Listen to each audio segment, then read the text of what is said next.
Hello. Hello, ma'am. Good morning, ma'am.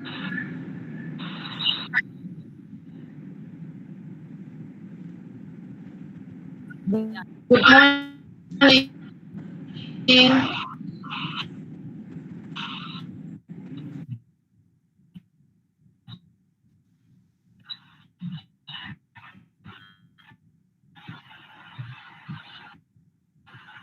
Are we ready to start? Yes, ma'am. It gives me immense pleasure to extend to you a very warm welcome on behalf of the Department of English Unaided, PSG College of Arts and Science, to the International Symposium on the topic Okay. Conflicts and Language and Literature. Through the series of lecture, we hope to understand and get insight into the world of language and literature. Now I invite Ms. Aishwarya from First PG to deliver the welcome address.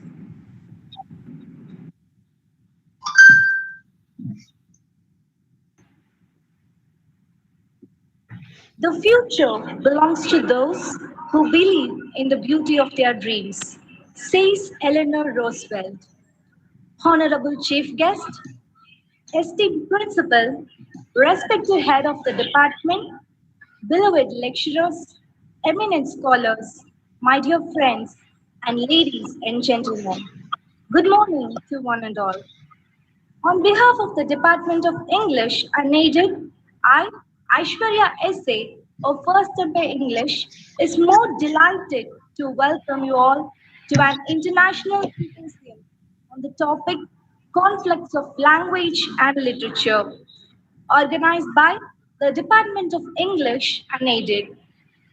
It gives me tremendous contentment to be presenting the welcome speech amongst the most esteemed personalities who have won accolades in their respective fields. If your actions inspire others to dream more, learn more, do more, and become more, you are a leader. On this note, I would like to extend a special welcome to our distinguished speakers and guest of honor, Dr. Sita Jayaraman, visiting scholar, Department of Language, Linguistics, Literature, York University. Dr. Anbalagan Vijay, Professor of English, Government College of Technology, Coimbatore. Dr. Sita Balakrishnan, language instructor, Jazan University, and Dr. Divya Nair, freelancer, Dubai, who are hereby accepting our invitation in their busy schedule to enlighten us with their thoughts and views. Hearty welcome to all. I would also like to extend my warm welcome to Dr. D. Brinda, Principal of PhD College of Arts and Science, who is our pillar of strength in all the endeavors. We welcome you, ma'am.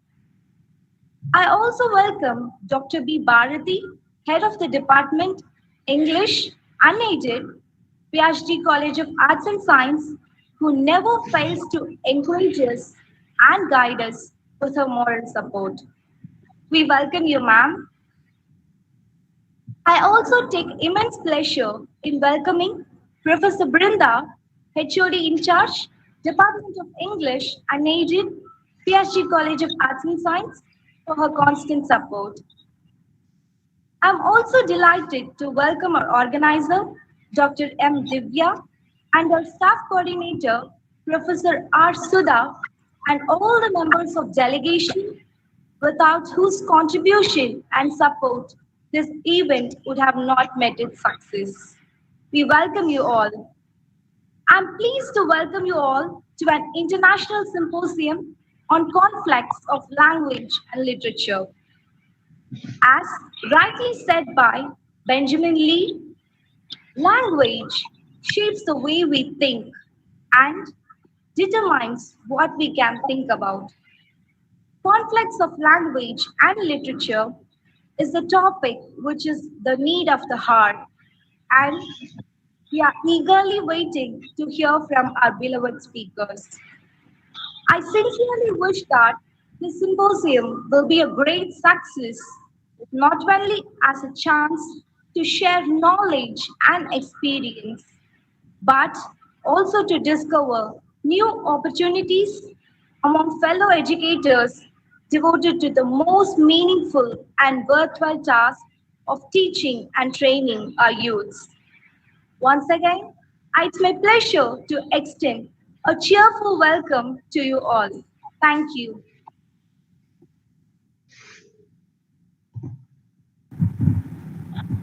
The symposium will happen in two parts. The first session will be presided by Dr. Sita Jayaraman and Dr. Anbaragan Vijay, followed by the afternoon session presided by Dr. Sita Balakrishnan and Dr. Divya Nair. Now I invite Akash Sharma from 2nd BA English Literature to introduce the first speaker of the day, Dr. Sita Jayaraman, visiting scholar, Department of the Language, Linguistics and Literature, York City.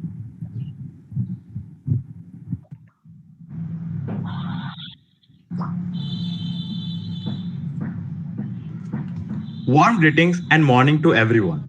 Today, I am pleased to introduce you all our respected speaker who have over 15 years of teaching experience. Also, she is an academician, author, educator, and guide who has a passion for teaching languages and research. She has a PhD in linguistics and phonetics, TESL and OCELT with Ontario and Canada certification respectively. She has a training experiences in ESL, EAP, linguistics and phonetics and French. Our respected speaker is a published author and a researcher with over 25 publications, 15 conference presentations, and also single authored book chapters. She is also the associate editor of an international journal of learning and a key member of the editorial board of international journals. As we know that teaching and learning has no boundary by itself. Our respected speaker was an assistant professor in the Department of Languages, Translation and Literature in Dhofar University, Oman for 8 years before joining as a visiting scholar in the Department of Languages, Linguistics and Literature in York University and ESL instructor in York University English Language Institute in 2019. Dear staff and students, it's an honor for me to introduce you this wonderful speaker, Dr. Sita Jayaraman, visiting scholar of York University English Language Institute. I do request ma'am to take over the session to have a valuable speech on focus on listening in the ESL classroom. Please, ma'am. Thank you, Akash, for those nice words of introduction that you gave about me. And thank you, viewers, for being here for my presentation. I hope you enjoy it as much as I'm going to enjoy presenting it to you. To begin with, I have chosen this topic of focusing on listening in the ESL classroom for the simple reason that I consider listening as the basic skill that's required to learn and master any language. We talk about all the 4 skills in language learning, about which we will be referring to further.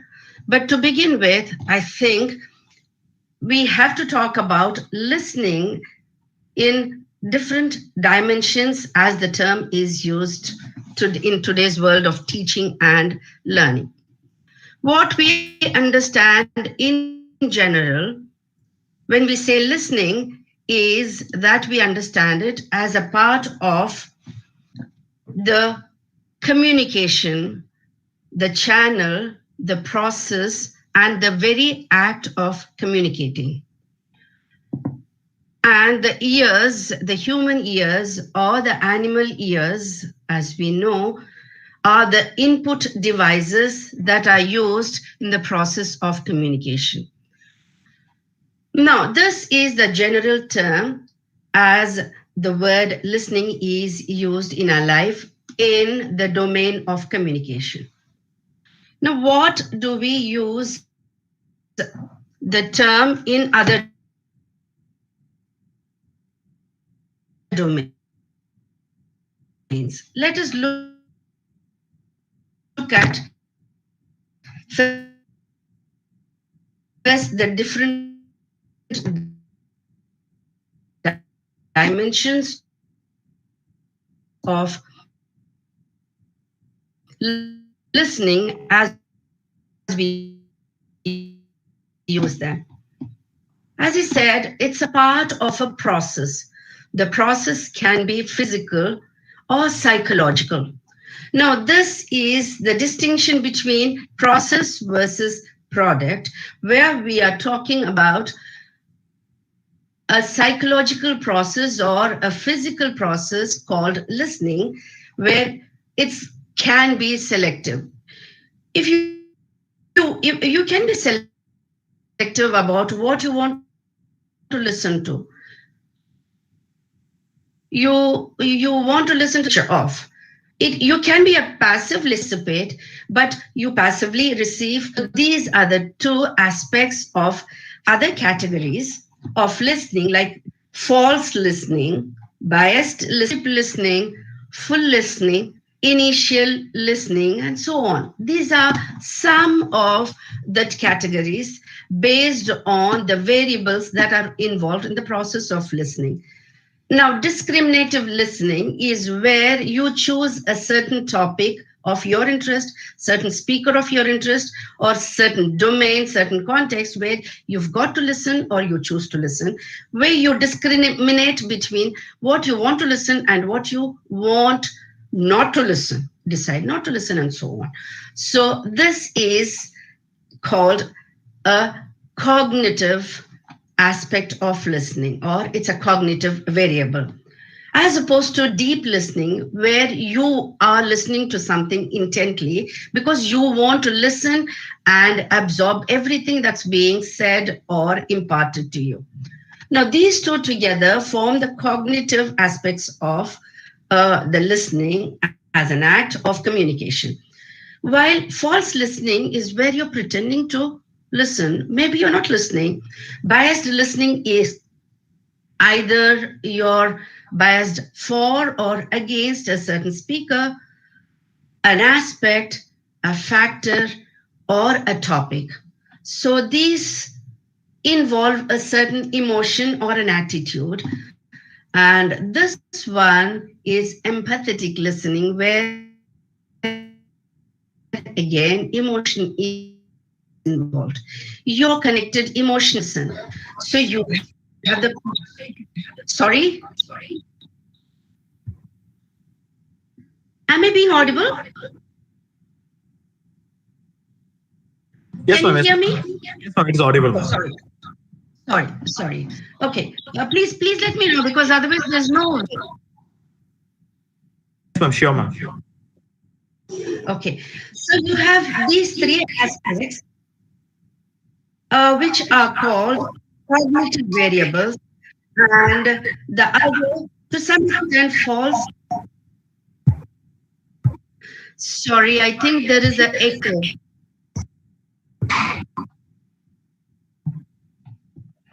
Thank you. My voice is echoing. So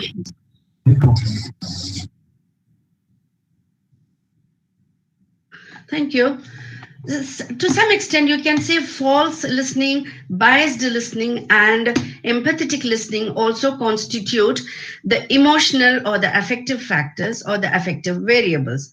And those that are referring to the other three aspects of listening are relationship listening, where you are in some relationship with either the topic or the theme or the speaker, so you choose to listen.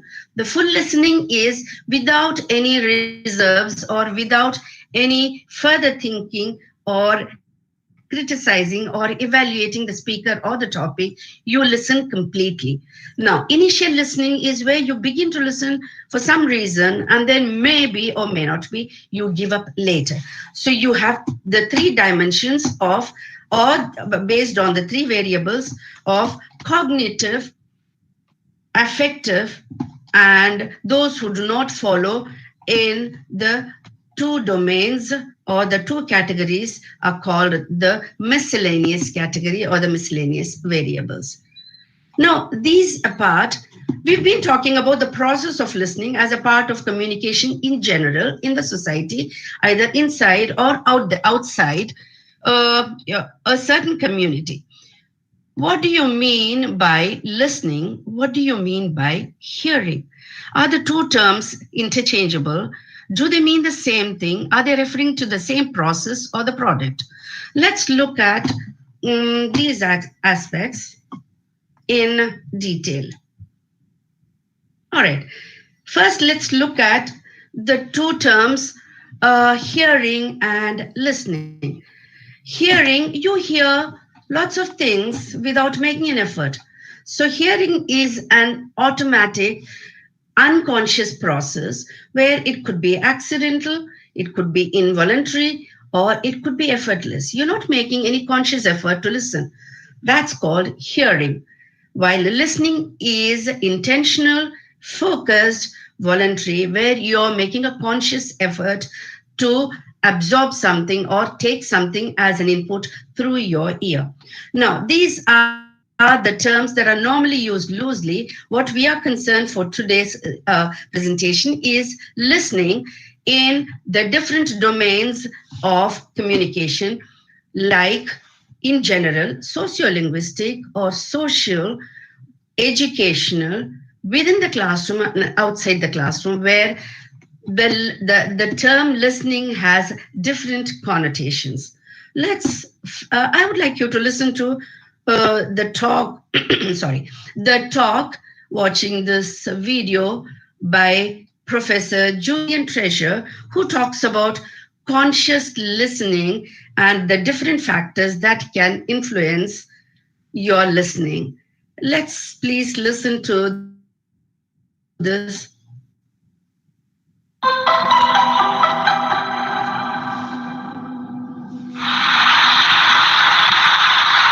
would like to invite you to listen for the next few minutes, but perhaps in some ways that you've never listened before. We have four communication skills, in fact, two outputs and two inputs. And if you ask people in research which one is the most important, the vast majority of people say that the most important one is listening. If you ask a great salesperson what's more important in your sales conversations, is it speaking or listening? That's the answer they'll give you. In fact, we spend up to 60% of our communication time listening, depending on the job we do and what we do in our families and so forth. And yet, we're not very good at it. Our listening comprehension is just 25%, just disappeared. Not talking about you, not this talk, but in general. So what is listening? Have you ever thought about? I'd like to offer you a very broad definition of the word listening. And I'm not talking here just about listening to somebody speaking. I'm talking about listening to the whole world around you. My definition of listening is making meaning from sound, all the sound around us. This is the process that I'm going to describe to you now. And there are three stages to that process. The first stage is a physical stage. Sound waves hit your body all over. You listen with your whole body, but in particular, they go deep inside your head and the sound waves touch your eardrum. This is a very intimate sense. Deep inside your head, you're being touched all the time by sound. In the second stage, that physical relationship is translated into neural activity, electrical activity in the brain. And we've just been hearing a great deal about the wonders of what goes on inside our skulls. In the third part of the process, mental activity takes place, and that, I suggest, is where listening really happens. The first two parts of that process are really about hearing. So let's have a look at the mental side of the process. All right, we will return to the tutorial watch the video a little later, what is relevant for a present for today's presentation was this: the distinction between hearing and listening, and the importance of listening intently or consciously. Now, he goes on to talk about the neural processes that are involved, basically talking about listening as a part of a process and not as a product per se. Now, let's move to a more specific skill in learning, where lies that are mandatory for you mastering the language or learning the language. Now, in a language learning context, like we said, there are variables even within the same domain of education. Learning a language, learning a first language, not a first language, a second language, a foreign language, or an additional language. Let us look at the different the variables where a certain skill involving the oral and the oral skills are involved. There are again variables with regard to the learners, as in the case of listening. Let's look at each one of them. Now, the four categories or the five categories that we are interested in when we talk about listening as a skill in language learning are these. Well, the first category are people who are effective listeners and ineffective speakers. The second ones are ineffective listeners and ineffective speakers. And the third ones are effective listeners and effective speakers, the best ones who learn the language very quickly and very correctly and efficiently. In the worst case, we have a category where they are ineffective listeners and ineffective speakers. We can't do anything about them unless they make a special effort. But for our study, we are concerned with the first and the second categories, where listeners are effective, but as speakers, they are ineffective, or they are ineffective as listeners, but effective as speakers. Now, we know that one needs to be a very good listener to be able to communicate successfully. Now, quite possibly, this is the basic reason why all the standardized international language proficiency testing systems like the IELTS or the TOEFL have given equal importance or treated equivocally all the four skills of listening, speaking, reading, and writing as being important to testify the proficiency levels of an expert user or a basic user, as they will certify according to their performance. Now, what is to be noted here is listening and speaking being given equal importance because they form the basic needs of the learner in communicative language teaching that we are doing, we are advocating today. Now, Gardner and McIntyre, as far back as 1992, refer to the differences in learning abilities among these learners that we were talking about as learner variables, as in the case of listening variables. Accordingly, they have grouped them as cognitive variables, affective variables, and miscellaneous variables based on their abilities to receive and produce the input and output aspects of language. Now, these variables are the ones which determine and they influence the levels of language learning process significantly, and we will look at them more in detail. To begin with, what is the place of listening among all the four language skills that we are using in a language learning process? Now, we know that language is both creative and productive. It refers to the skill to communicate within and outside a speech community, a social community, or a linguistic community.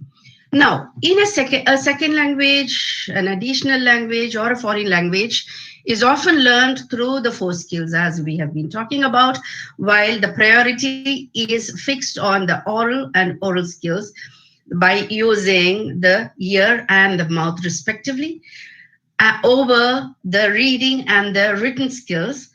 Therefore, among all the four skills, listening is the basic skill which develops through regular exposure and practice more easily than through a formal study. What do we mean by this? Now, a good listener will be able to, is expected to, I won't vouch for will be able to, but I would say a good listener should be able to pronounce and produce good speaking skills. A good listener should be able to identify the orthographic representation in reading skills. A good listener should also be able to reproduce what he hears and relate the sounds to spellings when he writes. In this sense, we say that listening is a basic skill that ensures, or at least should ensure, the acquisition of the other three skills and then mastering, basing themselves on what they receive as an input. Now, for instance, let us look at when something is spoken. We say in a formal study or in a formal study context in a classroom, people acquire better, or is it thrown in a situation where they get exposure to the spoken language and they're forced to speak, do they learn better? Definitely, I would personally feel that given a situation where you are thrown in a place where you get to constantly listen to the spoken language, you get to absorb a lot more than you would formally receive in a classroom context or an environment. And then when you're forced to learn a language and speak a language, then definitely you produce a language more effectively than in a formal classroom setting. Now, it's important to perceive what you hear and understand, decode what is being said correctly, and is the distinction in usage, that is to communicate appropriately. Now, let me tell you what this distinction in usage means. Learning a language involves gaining the knowledge of the language with its rules, with its intricacies, with all the combinations within the framework of how the language operates or functions. While usage is something that tells you to use a language suitably, appropriately, in a given context with a social situation. Let's look at an example of the use of the words make and do. Both of them, a person who is able to understand make and do as having near same meaning will be able to find, okay, use it. But is he able to distinguish between the minute differences or the micro differences between the two in terms of its usage? For instance, you make a mistake, you don't do a mistake. You do your homework, you don't make a homework. This kind of a distinction and the knowledge of this distinction comes through exposure to the spoken variety and constant practice in terms of usage appropriately to the context in your communicative abilities.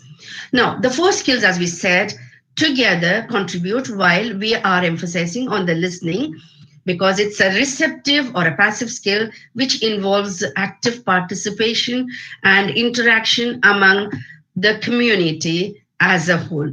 Now, in the words of Barua, who said in 2001 that a competent listener normally exhibits the following characteristics. Let us look at each one of them. A competent listener or an effective listener or a successful listener should be able to recognize the English.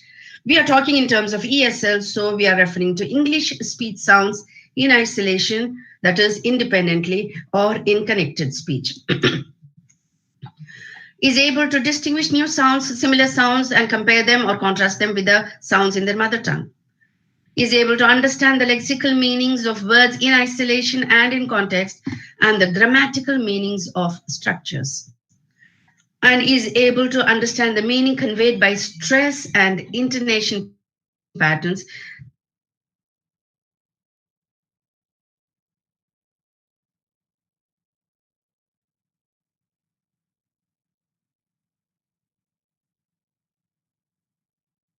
speaker's These refer to the phonetic aspects of the spoken discourse. Absorb the mood of the speaker and the theme of the discourse. By discourse, we mean the spoken discourse. Anticipate words and structures from the context for understanding speech and normal conversational speed at normal conversational speed, and guess the meaning of an unfamiliar word from the context. These are the skills, these are the characteristics that language testing tries knowledge in terms of the usage as a whole. Different types of listening depending on the purpose act in a classroom. Now, in a classroom, let's look at them as activity. Listening can be categorized variously context. For instance, you can have gist idea of the text, listening for specific details where you are looking for micro details of the text, listening for sound perception. This refers to the phonetic sound aspects of the text that's being presented to you in the oral form, and the oral form. So this relates more to listening and perception of individual sounds or sound combinations. Now, while listening, a keen listener needs to focus on individual variations that occur from the speaker, or the speech variations which are also dependent on other variations like the context, the speaker rate, the speaking style, the emotional state of the speaker, the intention or the attitude of the speakers, and so on, because all of them contribute to the understanding of the meaning based on a given context and the speaker and the attitude or the emotional state of the speaker. So they involve all the process and the product. This refers to the social variable. This refers to the individual. These two refer to the individual variable, and this refers to the affective or emotional variable. And this again refers back to the speaker individual variable while speaking. Well, how to maintain a balance among all the four skills in language learning, particularly while developing listening skill, is at the phonetic level. Learners need to focus on areas of pronunciation of distinctive phonemes or individual phonemes or speech sounds, and the sequence of phonemes or a combination of phonemes or a sequence of phonemes. There are certain contextual cues to identifying individual sounds or sound segments in order that the meaning is decoded clearly and suitably. You need to understand every sound may have different meaning when substituted by another sound in a speaking context or in a social context where it's a multilingual society or a multilingual kind of a situation. I would normally quote an example of certain language speakers who can't distinguish between the l sound and the r sound.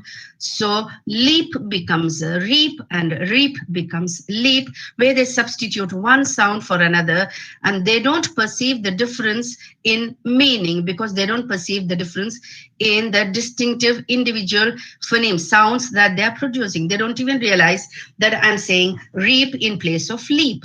So this kind of perception problems can cause intelligibility or breakdown in communication. So a learner, an intent learner, while listening must pay attention to these distinctive phonemes. In addition, you can also have certain problems by not focusing on the sound combinations and using context or contextual cues to understand and decipher the meaning from the context, as in the case of ice cream versus ice cream. Both of them have the same sounds in the same sequence, but the difference is in the pause or the gap between the two sound segments. So ice cream and ice cream sound the same, but a context should be able to tell you whether this is appropriate or this is appropriate in the listening. Same way, peace talks versus peace stalks. Now, it's really interesting to know that when pronounced in isolation, the research has shown that certain retroflex sounds in English are said to be the shortest in terms of length or duration. Velar sounds are said to be the longest, where individual sounds are concerned, while stressed sounds are longer and louder, and unstressed are shorter. Now, O'Connor has come up with theory of measuring the duration and certifying that certain sounds in English language are inherently short or long. Like when we say retroflex sounds, he is referring to certain sounds like l, as in some of the Indian languages, particularly in Tamil and Telugu and some of the Dravidian language. Most of the Dravidian languages have these retroflex sounds or r, which are said to be the shortest when measured in terms of duration. Velar sounds as k, g, or ng are said to be the longest. And when you're talking about stress, word stress, stress sounds are said to be longer in duration and louder in pitch, while the unstressed are shorter and less louder. Now, these are perceptual cues that can help a listener develop better listening skills or kind of acquire basic listening skills when you pay special attention to these aspects. Now, let us exemplify this aspect of stressed sounds versus unstressed sounds. When we use the noun versus verb distinction, as in the case of object to refer to something as a noun versus object, where the stress falls on two different syllables. Here it falls on the first syllable object and then object as a verb. You are able to perceive this as a verb and this as a noun only because of the stress placement, because the stressed syllables are, when measured, longer and they are heard louder in pitch when you pay special attention to the articulatory part of the sounds. This is called contrastive stress, where the meaning changes with the stress placement or movement of stress even within the word. Now, in addition to these features, that is, we've been talking about individual sound segments, there's something called as supra-segmental features, which refer to the musical aspects of language, like in the spoken language, like length, pitch, loudness, and intonation, as in the case of statement, question, exclamation, or even tag questions.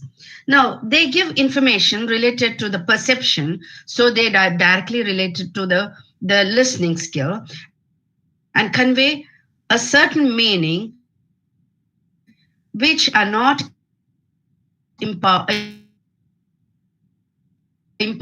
by the lexical items or the words alone, and the intended or implied meaning is enhanced by the use of the tone or the intonation or the stress or the pitch. Now, these supra-segment sound segments play a vital role, as I said, in the emotions that are also expressed by the raised voice or the lowered pitch, increase or decrease in loudness, drawled or quick speech showing variation due variation duration.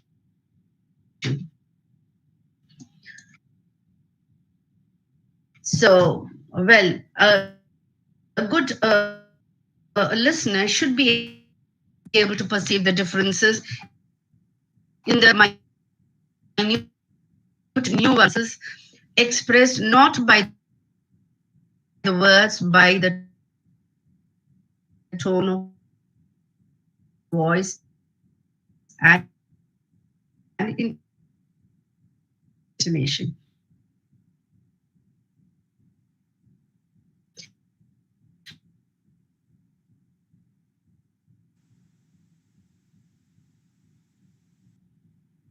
Let me give you an example that my teacher gave me some time ago, and I can never forget.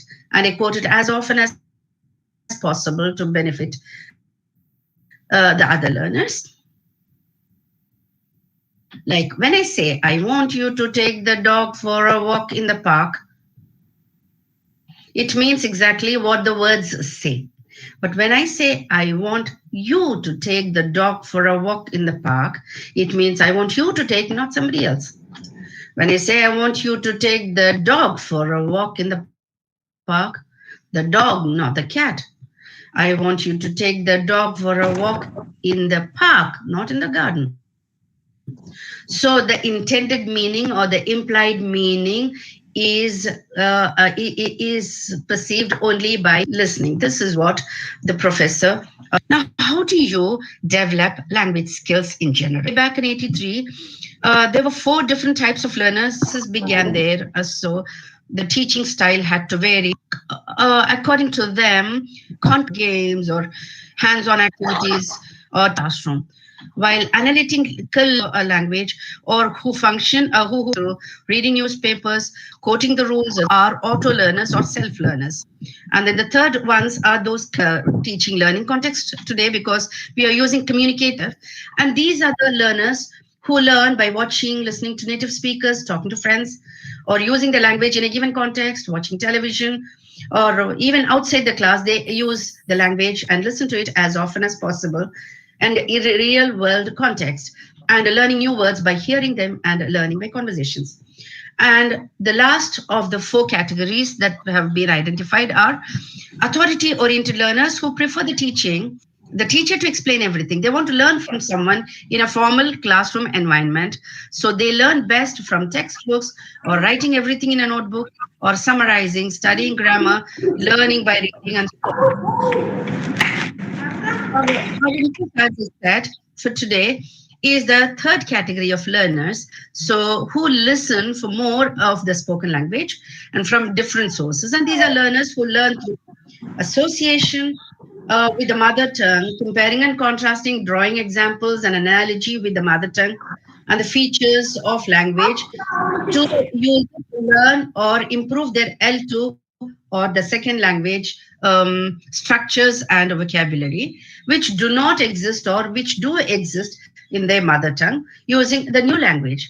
Now, this works sometimes positively or sometimes negatively too, where they compare with the mother tongue the sounds and the grammatical rules.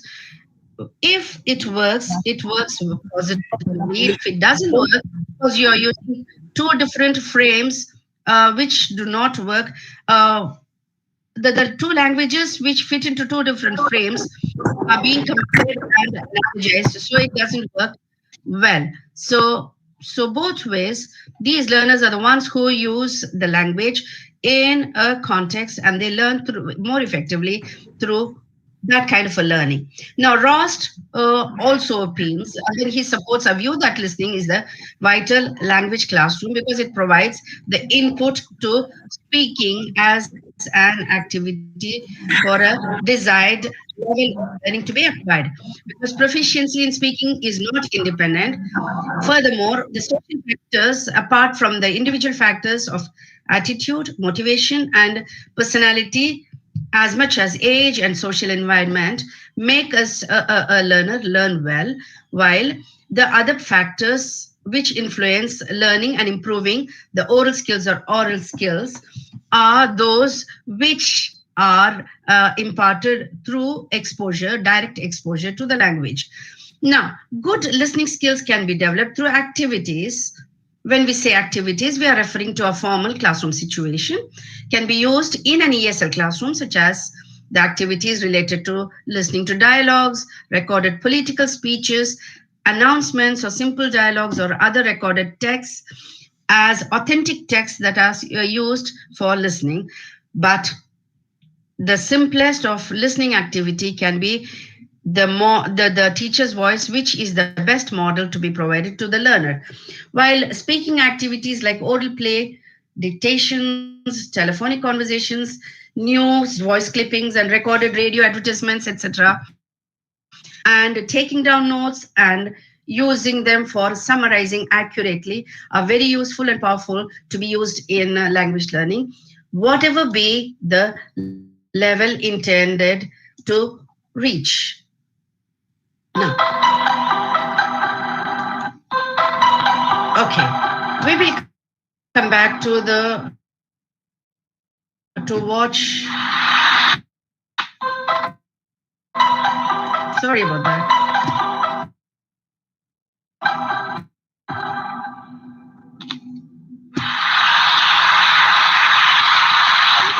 What I would like you to know is to be a good listener, apart from the general context in which have to be a good listener in terms of the activity of listening comprehension in a classroom, what can the learner do to become a better listener?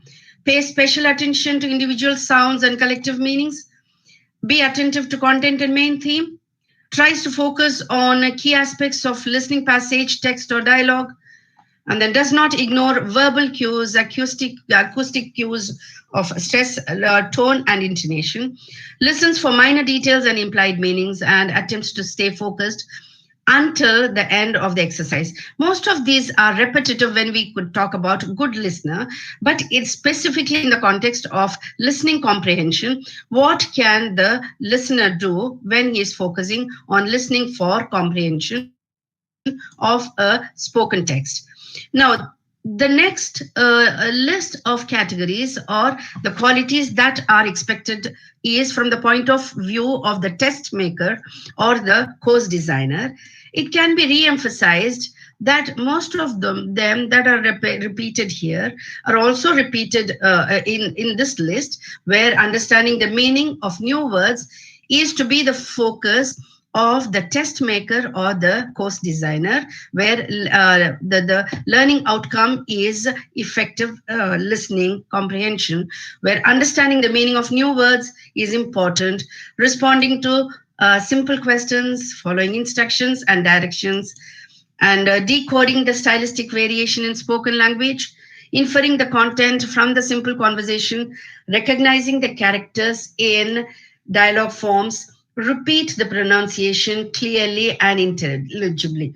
Now, much as they sound similar and repetitive as in the case of earlier context, in general sense of good listeners, this is specifically for intended for the listener as a learner, and then for learning activity as a listening comprehension, while this is for the test makers and course designers or the facilitator, where the listening comprehension is being administered as a classroom activity. Now, let us go back to Julian Treasure, where he is talking about certain other aspects, certain variables. I would like to invite you to listen for the next few minutes, but perhaps in some ways that you've never listened.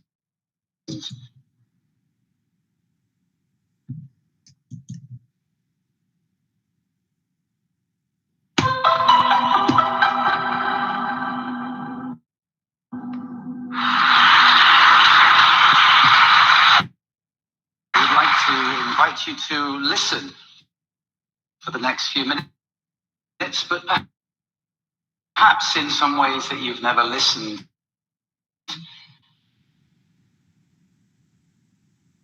before. We have four communication skills, in fact, two outputs and two inputs. And if you ask people in research which one is the most important, the vast majority of people say that the most important one is listening. If you ask a great salesperson what's more important in your sales conversations, is it speaking or listening?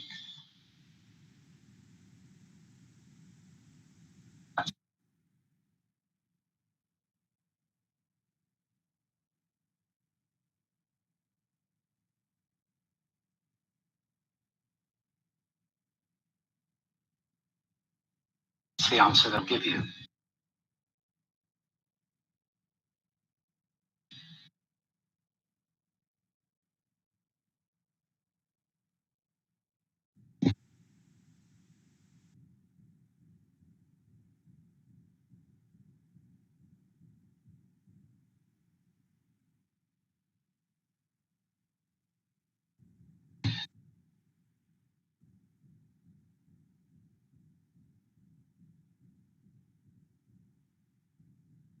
In fact, we spend up to 60%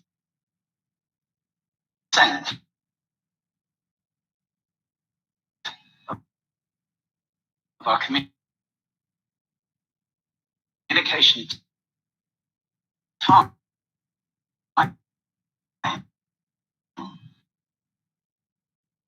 listening.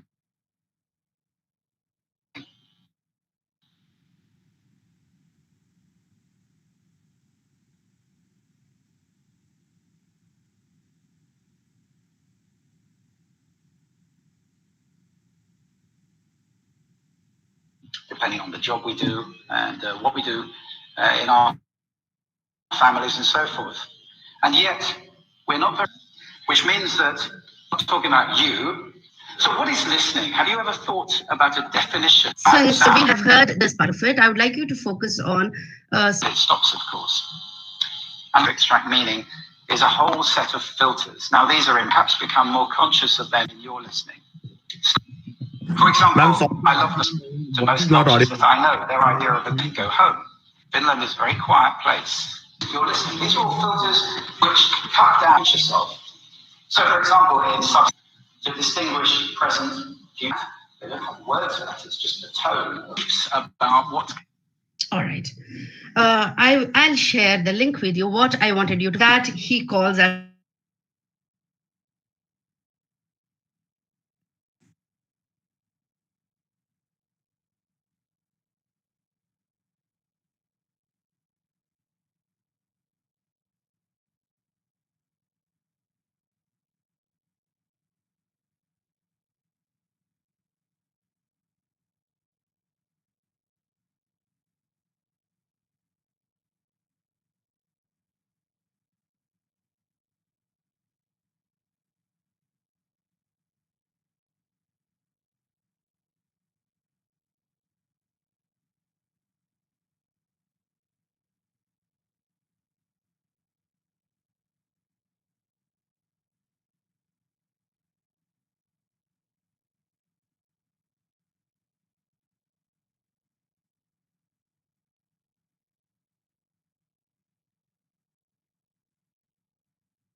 Excuse me, ma'am.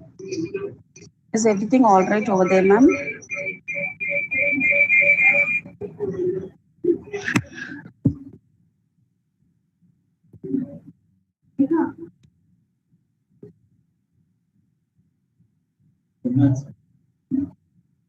Ma'am, you're not audible. Ma'am, we are unable to hear you.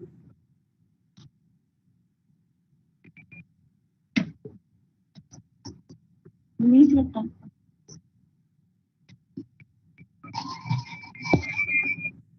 Okay.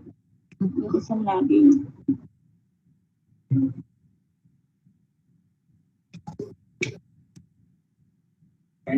No, not yet, ma'am.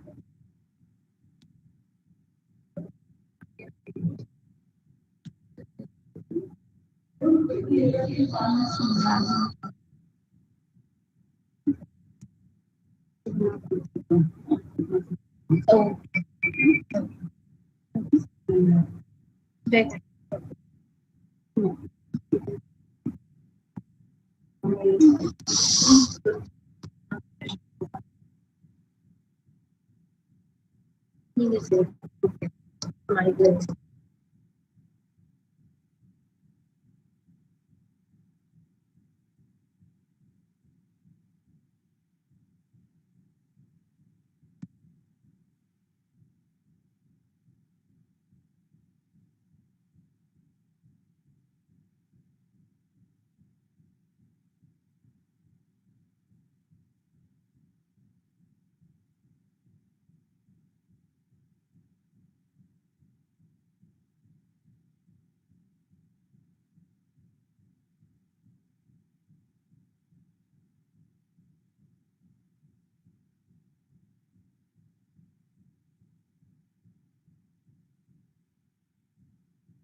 Last slide, Laku.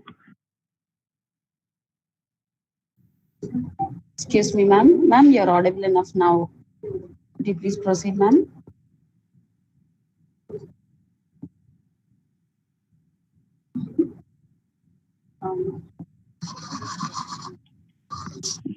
Hello? Yeah, ma'am, you're very much audible now, ma'am. Thank you so much. There was a problem with. Yes.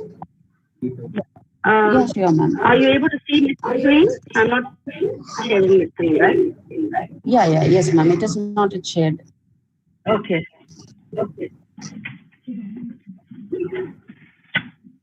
All right. Let me go back to my presentation. I'm extremely sorry about that. It's all right, ma'am. I don't know. Glitches normally happen. Yeah.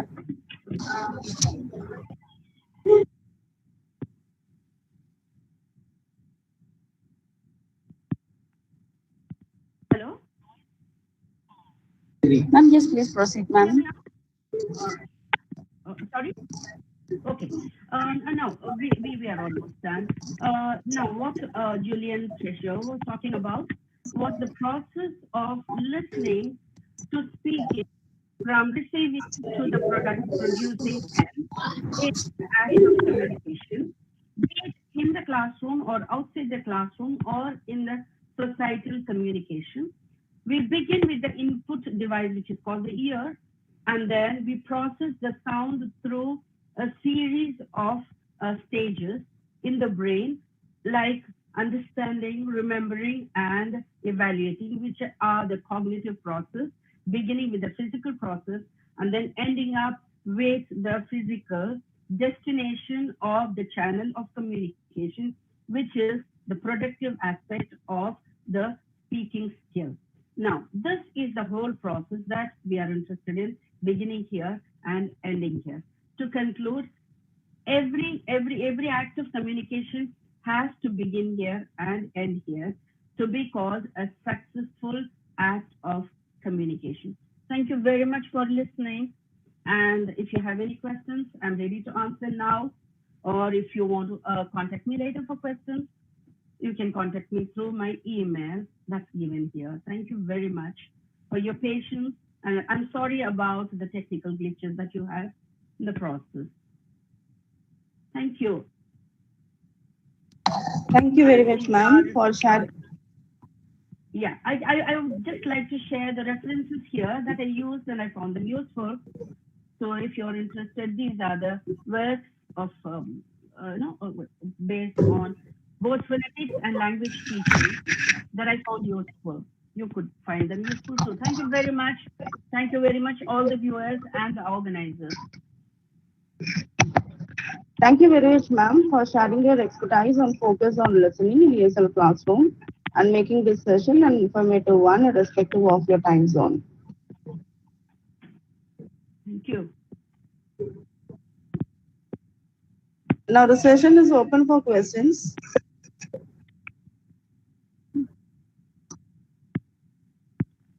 Sorry, I can't see anyone here. Is there a problem?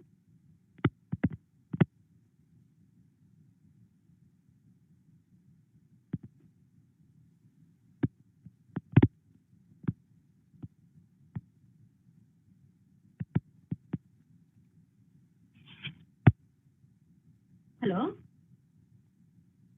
Hello? Ma'am, we are able to hear you. I think there is some lag in timing. Okay, but I can't see anyone. Or is there a problem with the audio or with the video?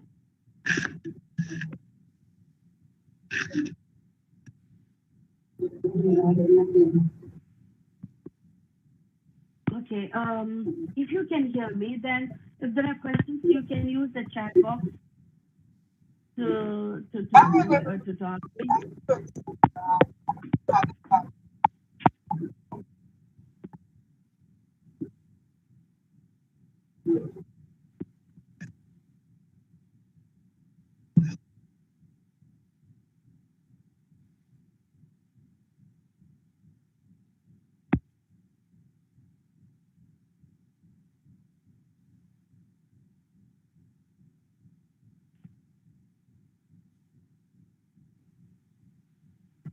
Ma'am, I think we shall close the session for there is no questions.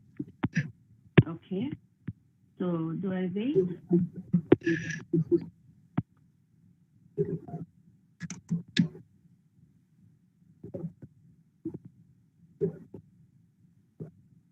Okay, ma'am. Thank Okay. you. Thank you very much. Thank you, ma'am. Thank you. Okay. So the Have a good participants day. session, the first session closes now. There is a break, and we will shortly join by 10:30. Okay. So do I have access to the other session? Yes, ma'am. The second session starts by 10:30. Okay. Thank you very much. I thank the chair and the organizing committee for having me with you, and have a good day. Thank you very much, ma'am.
I welcome you all to the second session. Now, I again invite Mr. Akash Sharma from 2nd BA English Literature to introduce the second speaker of the day, Dr. Anbaragan Vijay, Professor of English, Government College of Technology, Coimbatore.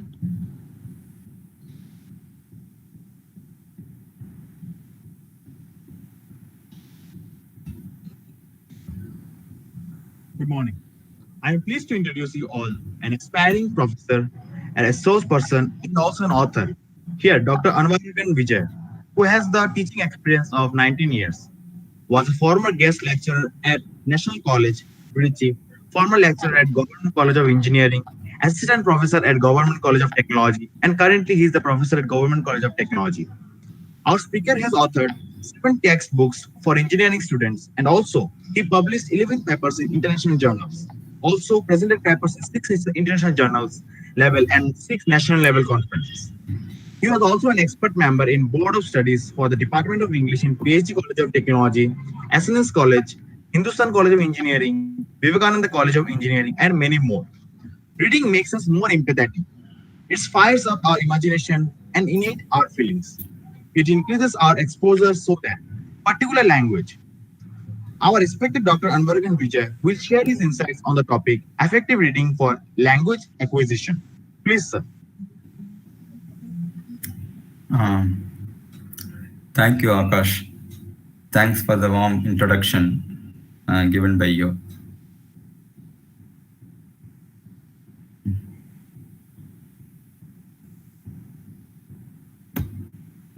Yes, sir, you can carry on, sir. Yes. I'll put it in slide show more.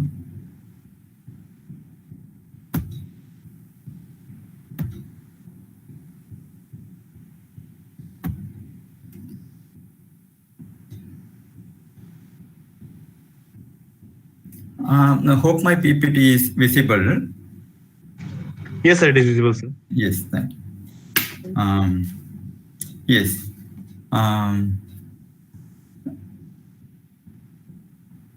Good morning, everyone. I, of course, thank the management and the organizing team for having given me this opportunity to meet a new group of people in this one-day FTP. I would also like to congratulate the organizing team on their efforts to conduct this FTP painstakingly. Once again, let me express my sincere thanks to Mr. Akash, who got me introduced to the group, to the participants. Thank you all. Let me start my session. Heard melodies are sweet, but those unheard are sweeter. The seen participants in face-to-face classroom are sweet.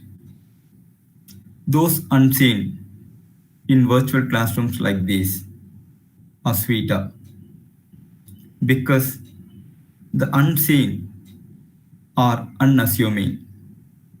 The unseen are unpredictable. The unseen are sometimes challenging, sometimes not. So whatever you are, let me wholeheartedly welcome you all to my session on effective reading for language acquisition. And I have arranged my session in 3 different ways. My session is going to be followed by an introduction of what effective reading is and how it is going to affect the readers. And I'm going to give enough practice on effective reading. And then I'm also planning to give you some suggestions as how to develop reading, how to get yourself affected by reading. Right. Effective reading is a bidirectional term, which refers to both reception and composition. Composition, when the reader or when the writer creates his work of art, he ensures that he gives enough space or he provides enough space for the reader to get involved or to take away something from his writing. So the material must be affective in nature.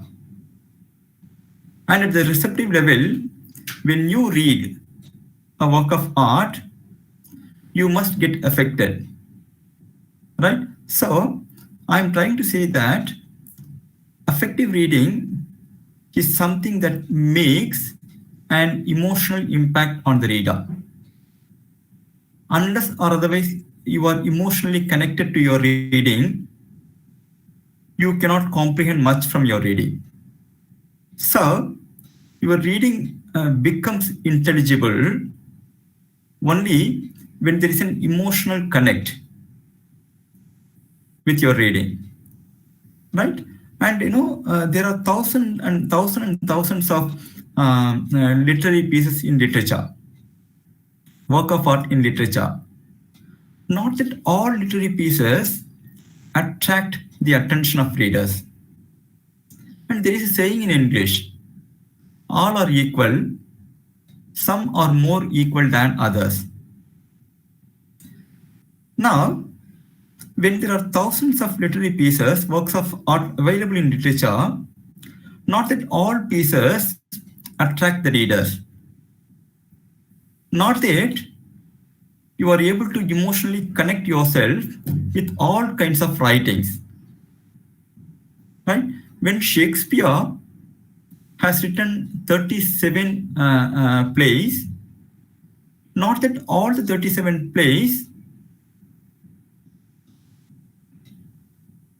have got the equal receptivity from the readers, right?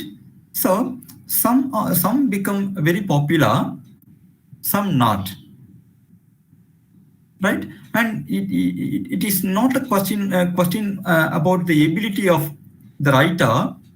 We all know what Shakespeare is worth, right? So there is no question about the ability of the writings of Shakespeare, but rather it is a question about your receptivity, right? How one work becomes popular, how the other works not, right? So that's very exactly we come to a decision where every of your reading or every of the writing, when it emotionally connects to the reader, it makes an impact. So a writer creates an impression on the reader, and when he creates an impression on the reader, and where he can emotionally connect to his reading, then naturally it makes an impact. It makes an impact. So language and literature, they are complementary to each other. Language and literature, they are complementary to each other. A writer, when he creates his work of art, sees that he provides enough space for the reader to acquire language, the reader to get connected, right? So this connectivity is the key issue here. Unless you connect yourself, you cannot comprehend much, right? So this emotional connect or what we call affectivity, that makes a change. That makes a change in the reader, right? Where he has a feeling to imbibe the language through his reading, right? So affective reading points to the impinging sensation with reading content.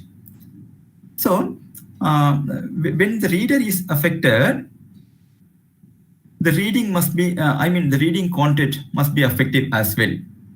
unless the reading content provides enough space for the reader to get affected,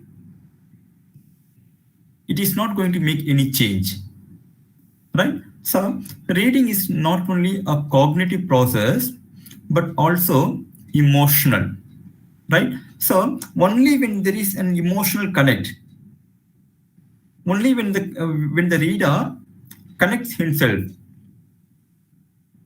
he can comprehend much, right? So it also questions the ability of the writer, right? When the writer creates his work of art, when he creates many characters, and he sees, and he must see that whether he can feel the pain when he makes his character cry, whether he is able to feel the pain in him. When there is happiness in the character, when the character spreads happiness around, the writer, he himself feels the joy in him, right? When unless the writer gets excited about what he writes, there is no excitement rest with the readers, right? So whatever the emotion, my session is completely about emotional part of your reading, right?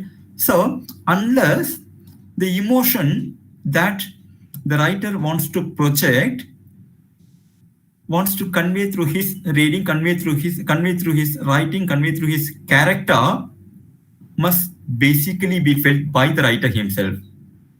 Unless it is felt, unless the pain is felt by the writer, unless the joy that is felt by the writer, unless the sarcasm that is felt by the writer, unless the excitement that is felt by the writer, it can never be felt by the reader, right? So unless or until the writer is convinced about his writing, convinced about the kind of emotion that he wants to arouse through his writing, he cannot make sure that the reading can be as emotional as he intends to be, right? So the writing must be emotional. The writer basically should feel the emotions in himself. Then L1 and L2 readers display focused attention when they are involved, when they are immersed, when they are lost in their favorite stories, where they feel nothing else seems to matter, right? You can find readers in day-to-day life, even when they read something, they get themselves immersed, they get themselves involved, they are lost in their reading. They are in the same place. Either they may be lying down, or they may be seated, or they may be reclining on the chair, right? Whatever. But still, you can see different kind of facial expressions, different kind of mood swinging in the readers, right? And their mood changes depending upon the kind of material that they read, depending upon the kind of context that they are in their reading, right? So reading has this power. Writing will give you that power, and reading has this power, right? So Aristotle calls this catharsis, and most of your literature students, you must be knowing what a catharsis is. It is a purgation of emotions. Purgation of emotions, right? Maybe when you are sad, you cry. When you are in pain, you cry more, you cry a lot, right? No, once when you cry enough, there comes a purification in your thinking. There comes a purification in your thought, right? So you become clear, your mind becomes blank, right? So there is always a connect between what kind of personality you are, right? That's what exactly Aristotle calls it catharsis, right? When you want to laugh, laugh aloud, laugh enough, right? Laugh enough. Don't worry about what's happening around, how people will view it. Laugh enough, cry enough, right? Be excited, right? So any kind of emotion should be expressed enough, right? And there comes a stage of catharsis. There comes a stage of purgation of emotions. Your mind becomes blank. You become very relaxed, right? So, and this kind of emotional impact must be there on every reader, right? That's where exactly you call it an affective reading, right? And no, this will rather be provided by extensive reading. There are different kinds of reading. You have technical reading, you have other kinds of reading, but and when I say affective reading, it is something that is concerned with extensive reading, right? Reading for pleasure. When people read for pleasure, when people enjoy reading, do they continue to read for its own reward? Right? No, nothing else matters. Nothing else obviously matters. They read for its own reward, right? They continue to read for its own reward, right? So this is what exactly the privilege that you can get through affective reading. Now, my point here is, once again, let me go back to refer bidirectional, right? Affective reading is bidirectional, and that is what exactly my topic also is, right? When I say reception and composition, similarly affective reading and language learning, language acquisition. So when the product is affective in nature, there happens language learning, right? When the writer gives enough space for emotions, enough space for language acquisition, there happens language acquisition at the receptive level, right? So this is what precisely my lecture is. And what kind of material can you rely upon? What kind of context can you rely upon? That's what exactly I'm going to discuss here. All right.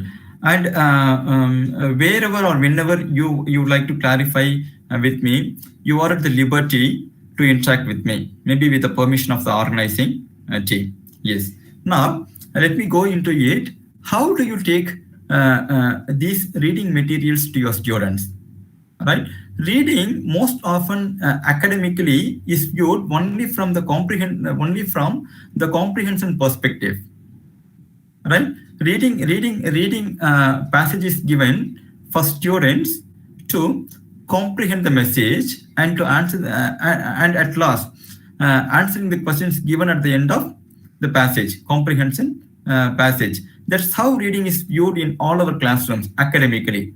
But let my words be taken for granted. Like reading can be looked at the other way around, right? No, you can make your readers read exactly the way it is supposed to be read, right? And I have chosen some passages where you can make your students read, right? Naturally, you can check their emotional part, how they are connected to their reading, whether they are able to get into the skin of the characters available, in extensive reading, right? And when that happens, definitely language acquisition happens, right? Though language acquisition is an unconscious attempt, we never know what kind of language goes in, what kind of learning goes in, right? Yet, when you give continuous exposure like this, I'm damn sure that there happens language acquisition, right? Let me read this. A son took his old father to a restaurant for an evening dinner. Father, being very old and big, dropped food on his shirt and trousers while eating. Other diners watched him in disgust and said one after another, "Hey, what the hell is this old man doing? Uncivilized he is." Why did they come out to dine? Why did they come out to dine? Ridiculous. His son remained calm. After he finished eating, his son, who was not at all embarrassed, said, Appa, please don't mind. Come, let's go. He quietly took him to the washroom, wiped the food particles, removed the stains, combed his hair, and fitted his spectacles firmly. Waiter, get me the bill, please, he requested. When they came out, the entire restaurant was watching them in dead silence, not able to grasp how someone could embarrass themselves publicly like that. The son settled the bill and started walking out with his father. At that time, an old man amongst the diners called out to the son and asked him, Sir, sir, sorry to interrupt, sir. Yes. Sir, sir, actually, sir, your screen is not presenting, sir. I think you have to represent it again.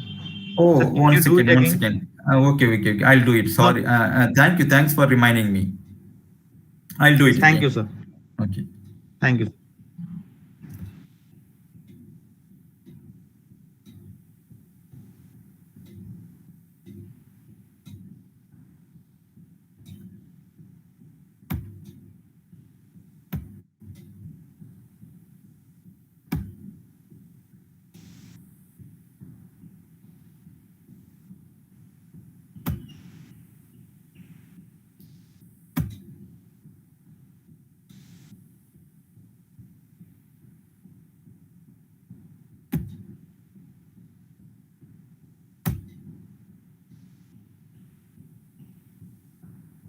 Do you see my PPT on the screen?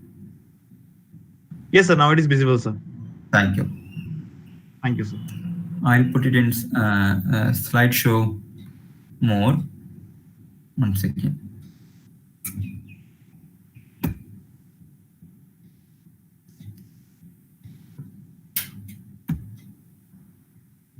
So sorry Yes. to interrupt. If you put in slideshow mode, it opens in a different window, so you have to present that window, sir. And is it visible now? Now it's not in slideshow mode; it's in the PowerPoint window, sir. No. Can you see it on the screen? Yes, sir, but it's in the PowerPoint mode. Earlier also it was the same, sir. So if you change the slide in the PowerPoint or in the slideshow window, it wouldn't change in this window. So we would be able to see the next slides as you change, sir. Or you have sent the whole screen. Okay. Sorry, sir. Okay. Sorry for the inconvenience. Okay, I have to work once again.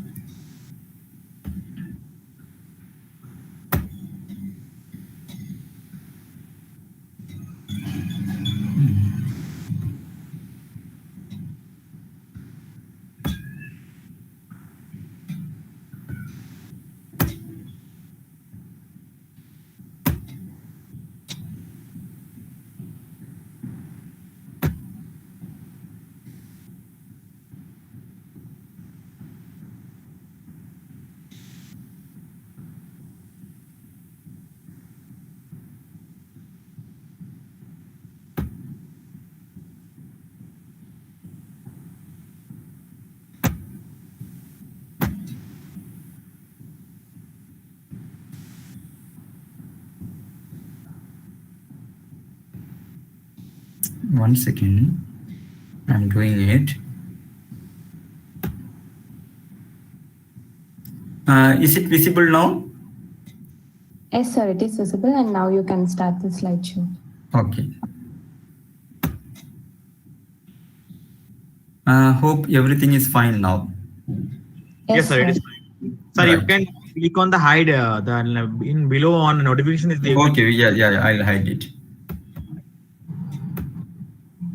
Right. Right. Shall I continue from where I left? Yes, sir. Yes, sir. You can. Yes. Thank you. Right. When they came out, The entire restaurant was watching them in dead silence, not able to grasp how someone could embarrass themselves publicly like that. The son settled the bill and started walking out with his father. At that time, an old man amongst the diners called out to the son and asked him, "Hello, my dear young man. Don't you think you have left something behind?" "No, sir, I haven't." "Are you sure?" "Yeah, no, sir, I'm sure." The old man retorted, "Yes, you have." The son was blinking. "You left a lesson for every son and hope for every father." It's a very, very small passage, maybe a minute short story. When you give tasks like this to your students, right, they are naturally drawn towards the story, and you must give them enough practice as how the story is to be articulated, how the right kind of emotion should be captured, and accordingly the story can be articulated where the story remains a story as it was intended by the writer, right? Now, I know in order to make students understand, maybe having assumed that this program is attended by a lot of students, I chose some presentation from the students' point of view, right? The kind of reading that students do these days, I chose some materials accordingly. But no problem. Even the mature teachers can be drawn towards the presentation, right? When you introduce a character, how the character is felt, right? And what is the kind of impact that a reader has from the characterization depiction, right? Here is an introduction about a girl. "Hi, I'm Radhika Mehta. I'm getting married this week. I'm 27 years old. I grew up in Delhi. I now work in London at Goldman Sachs, an investment bank. I'm a vice president in the distressed debt group. You may not like me too much. 1, I make money. 2, I have an opinion on everything. 3, I have been into a relationship. Now, if I were a guy, you would be okay with all of this. I'm also a nerd. My sister Aditi is a fair complexion. I'm what they call wheatish in matrimonial ads. Why don't they call white-skinned people rice-ish? We look like the before-after picture in a fairness ad. I'm the before picture. Right? So there is one description about a character. A character, when she introduces herself, she provides a lot of information about her age, about her status, marital status, about her career, right? And about her perception about life, perception towards life, or you can call it an ideology, right? And naturally, she brings in the perspective of how the perceptions are gender biased, right? How something is okay for a girl and not, okay for a boy, and not okay for a girl, right? So she talks about all these things, and towards the end, she also shares a kind of sarcasm, right? My sister Aditi Didi is a fair complexion.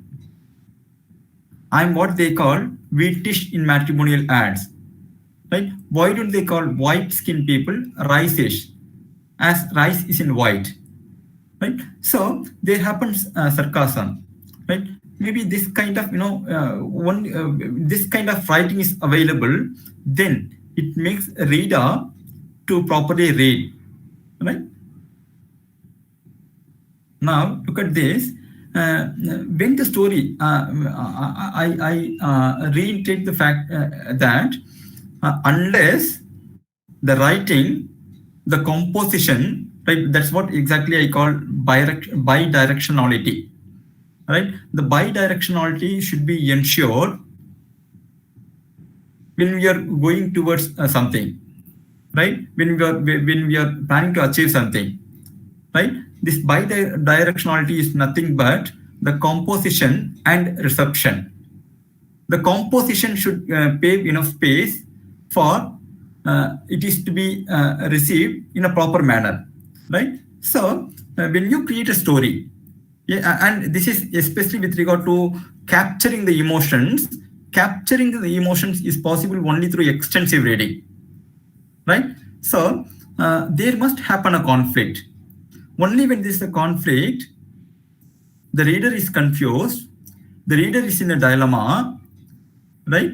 The reader feels in himself or herself, right? So almost all these things must happen in the writing, right? Conflict creates tension that makes a story begin. Following are some of the conflicts: mystery, empowerment, progression, right? Empowerment, that's what exactly she mentioned, right? Maybe if I were a guy, or no, I'm okay with all these things.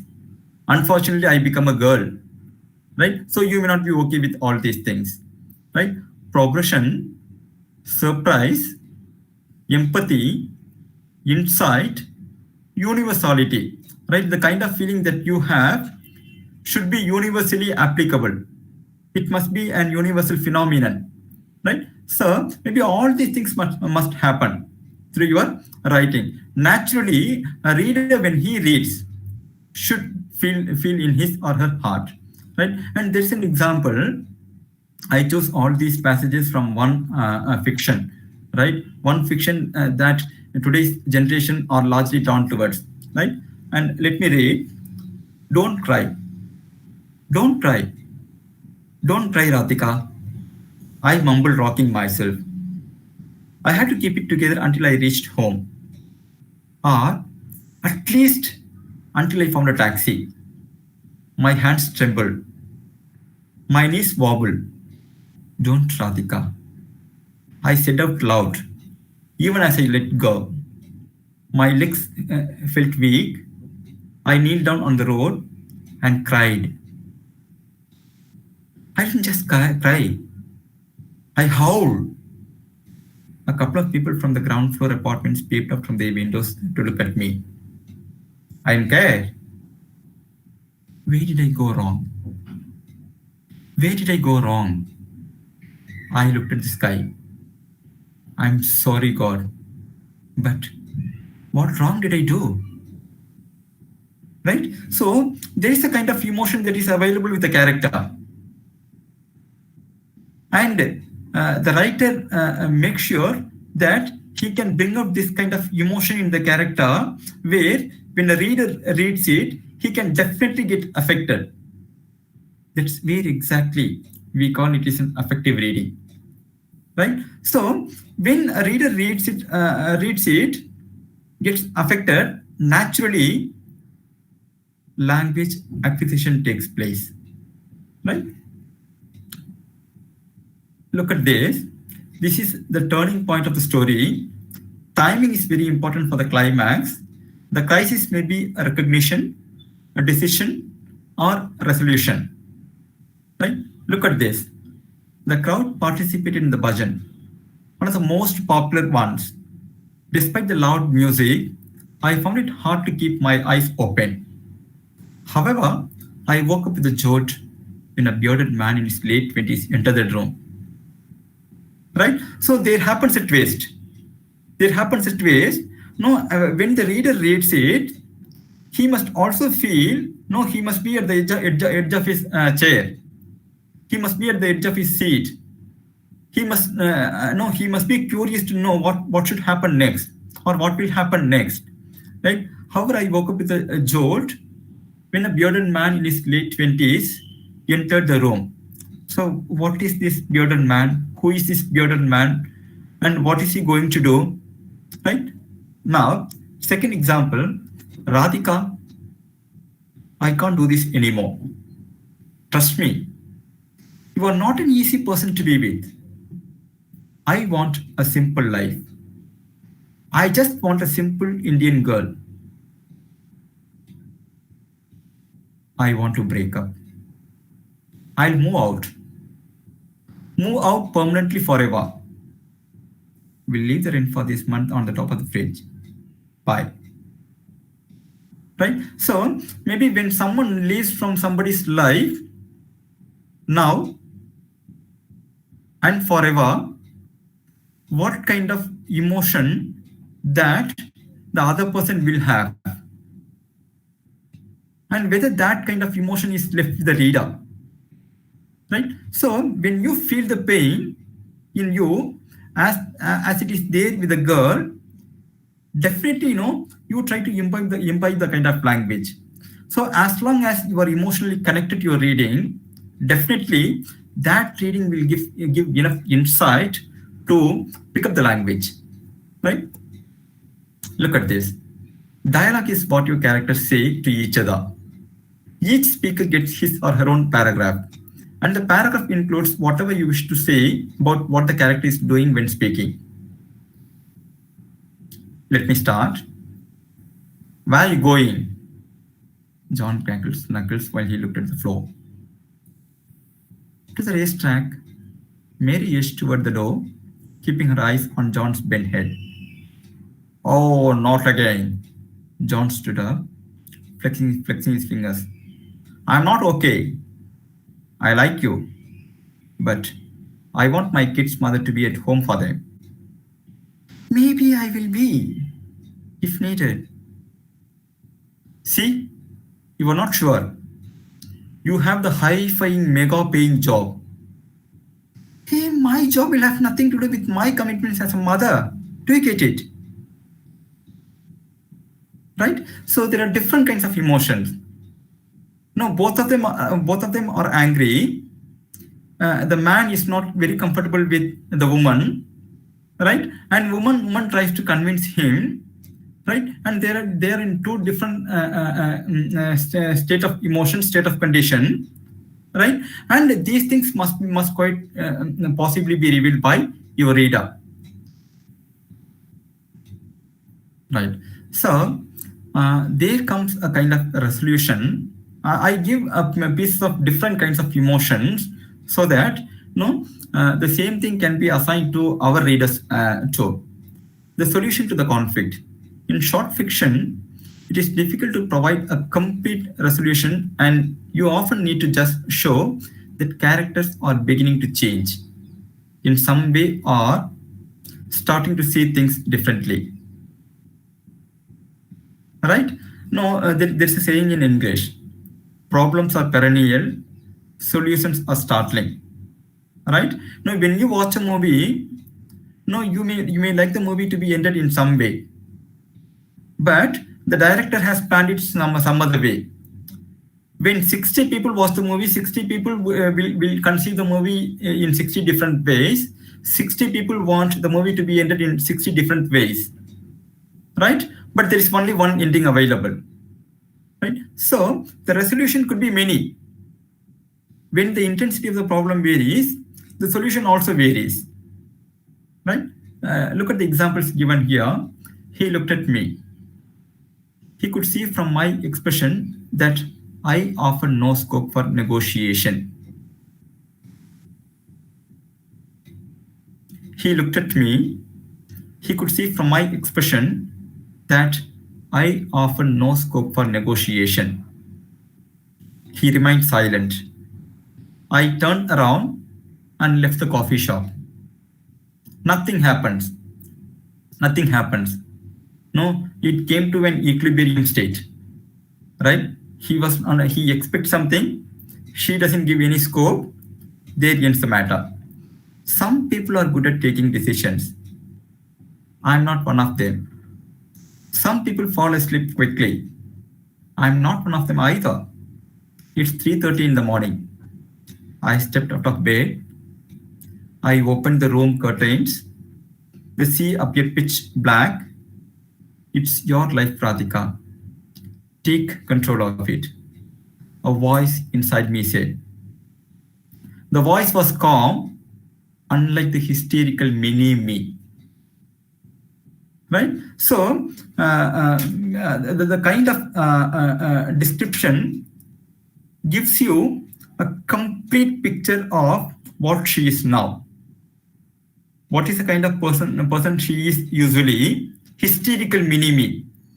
She often gets angry. She bursts out. She blows out quite often. Now, she looks at the sea. The sea appeared pitch black. Now, there happened. She would like to strike a resemblance between the sea and her state of mind. The sea appeared pitch black. It's your life, Radhika. Take control of it. A voice inside me said. The voice was calm, unlike the hysterical mini me. Right? So there happened some kind of change in her attitude, in her behavioral pattern, right? In her, from her usual emotional setup. Now, the third example, I showed him his face in my phone's camera again. He smiled. I smiled. We looked at each other for a few seconds. Then we laughed. And then we laughed some more. Right? In Tamil we call it Subham, happy ending. Right? So maybe all these different kinds of emotions can be given to your readers. Now, maybe this is a very large passage. I took it from Farewell to Arms as a climax scene. I don't like to read the entire thing because it's time consuming. Instead, one second. Right. I'll read only the part of the slide.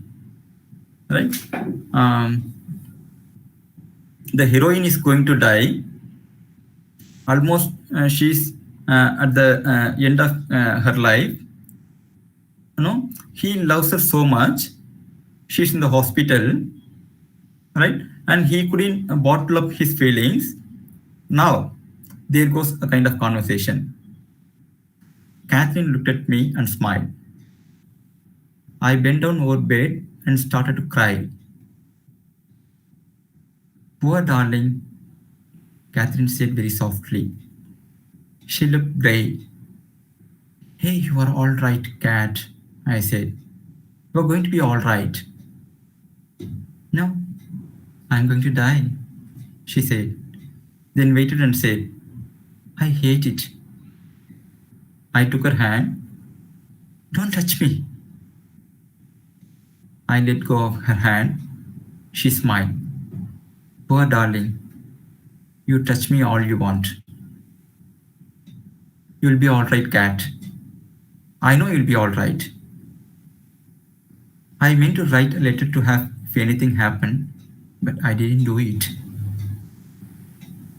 Do you want me to get a priest or anyone to come and see you?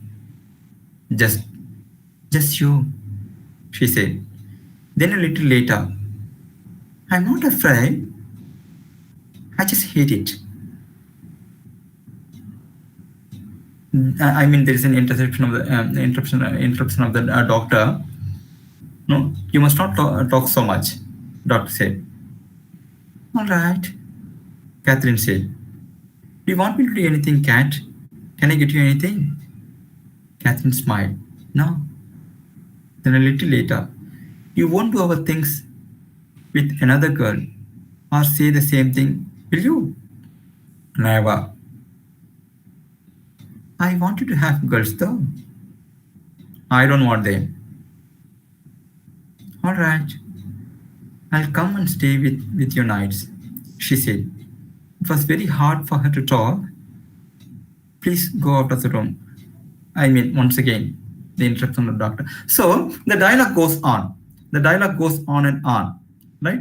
And the teacher's job is to facilitate with the materials which are quite conducive for the reader to rely upon. Right? Only when the teacher gives such materials, right, where the readers can naturally be drawn towards, right, where he or she can give enough space for the reader to enact, to respond, no, to internalize, to feel for themselves, right, there happens a change. When there is an emotional change, I mean, that affects upon his or her language as well. Right. At last, now in order to fine tune this, in order to make this happen, we can also do a small exercise, right? This is called phrase reading. Phrase reading is a technique that builds fluency, aids comprehension, and improves oral reading. And while capturing the emotional aspect of the reading, the dialogues, the passage, right? You must have right kind of articulation. Your intonation, your stress pass must be intact, right? And that shouldn't be disturbed. Now, when you take enough practice for that, definitely, I'm sure that it has a profound reflection upon your language.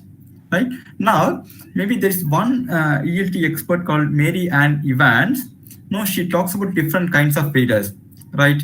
Novice reader, pre-emerging reader, expert reader, fluent comprehending reader, and proficient reader, right? There are 5 different categories of readers, right? And accordingly, their reading style also varies, right? I don't talk about all kinds of readers now. No, let me precisely classify the 3 kinds of readers: beginner level, intermediate level, and advanced level of reading, right? The passage is one, right? But depending upon your reading ability, right, your kind of reading varies, right? At the beginner level, let me read.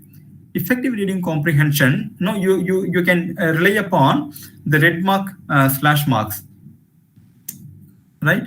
Let me read it. And wherever there's a slash mark, there's a pass, right? Either a strong pass or a sustaining pass, right?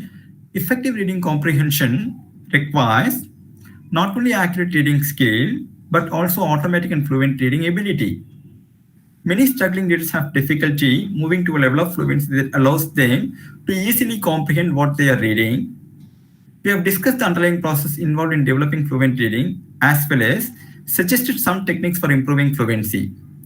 Research in the field of developing accurate decoding has consistently indicated that a systematic code-based approach is important for teaching reading skills. Right now, I have manipulated the red slash marks in my reading.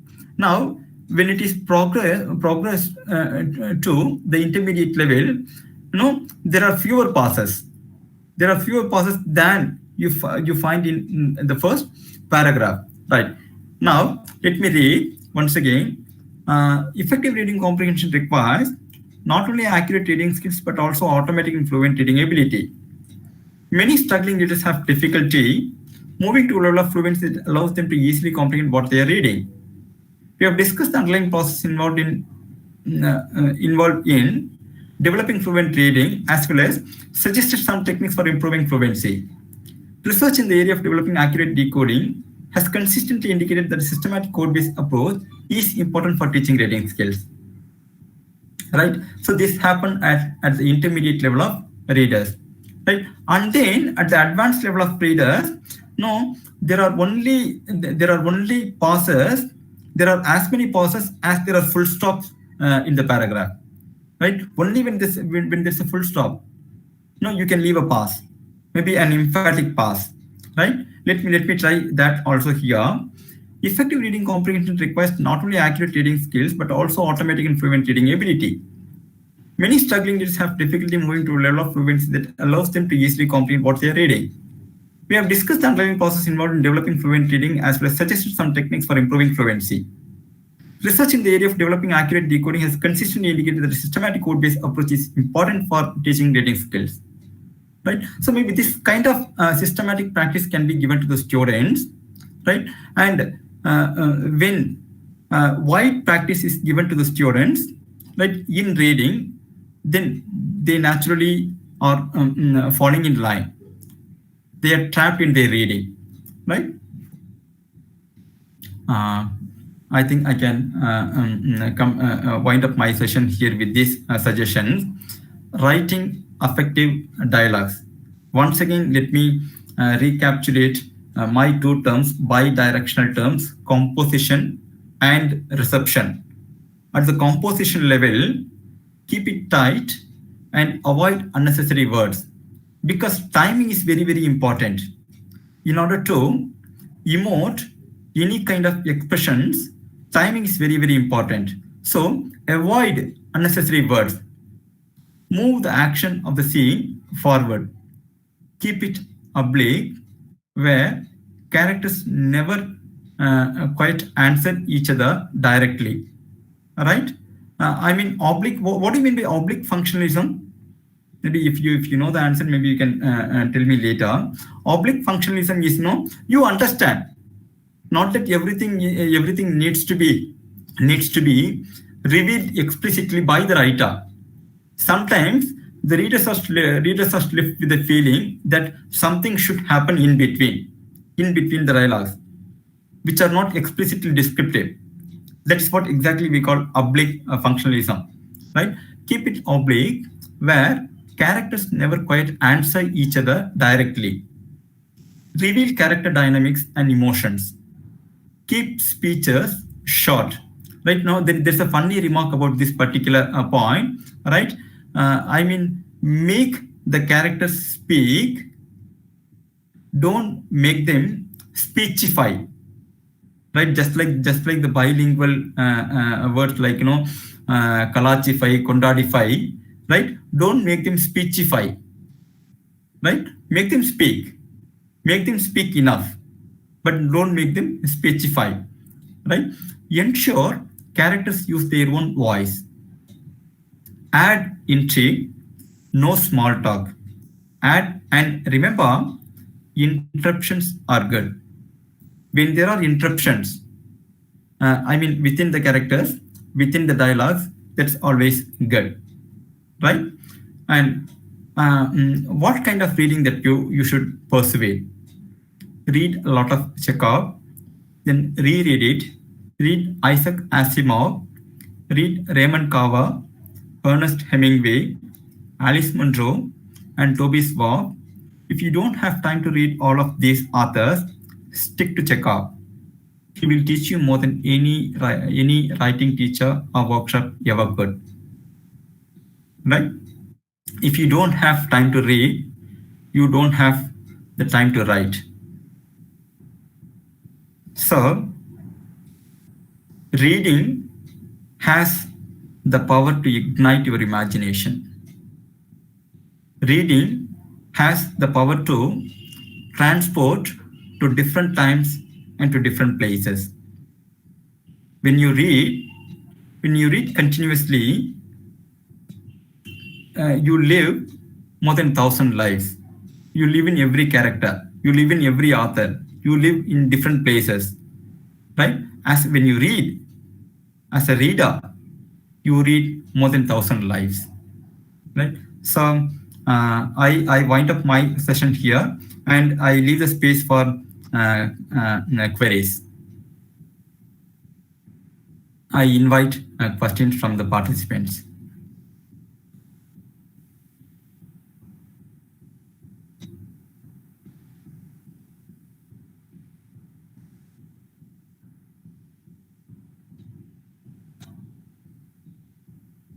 Hope you are with me.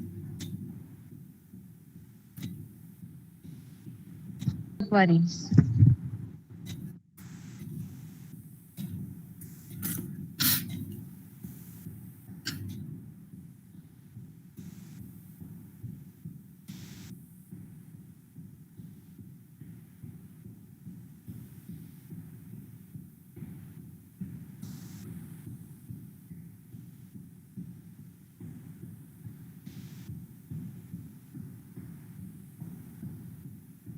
Yes.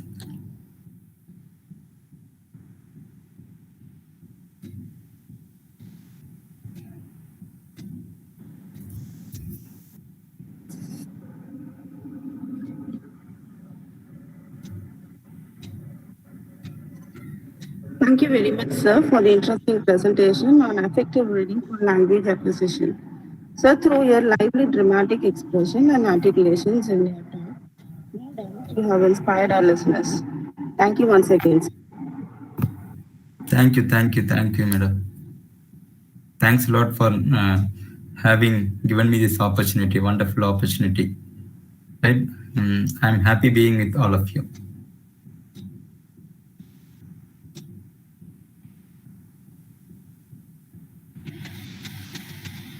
I don't think there are questions. Yes, sir. I hope there are no questions. Okay. Once again, thanks a lot. Thanks a Right? lot for your speech, sir. Thank you. Okay. Shall I leave the meet? Dear participants, the second session is over now. We shall resume for the third session at 12:15. Thank you.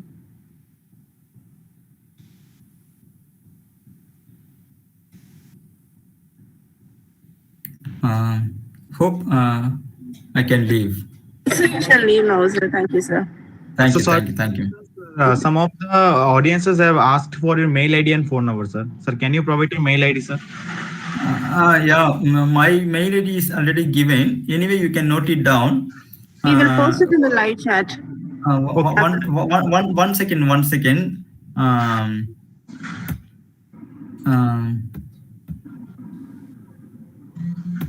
You can display your first slide, sir. yeah. Can you see now? Yes, sir. Yes, sir.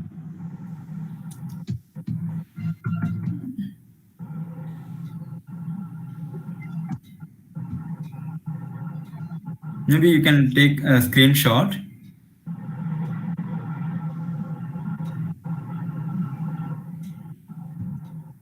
All right. Am I done with?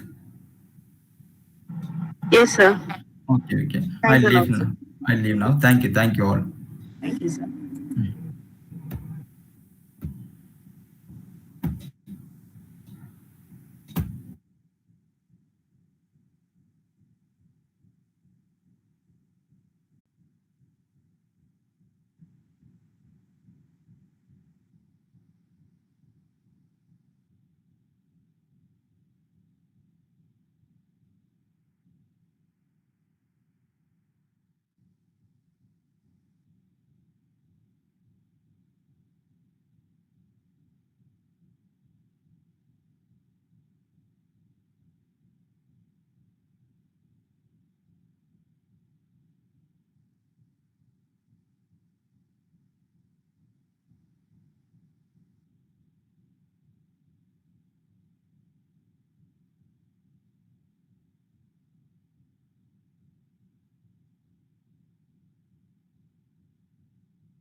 I welcome you all to the second session. Eloquence is the power to translate a truth into language perfectly intelligible to the person to whom you speak.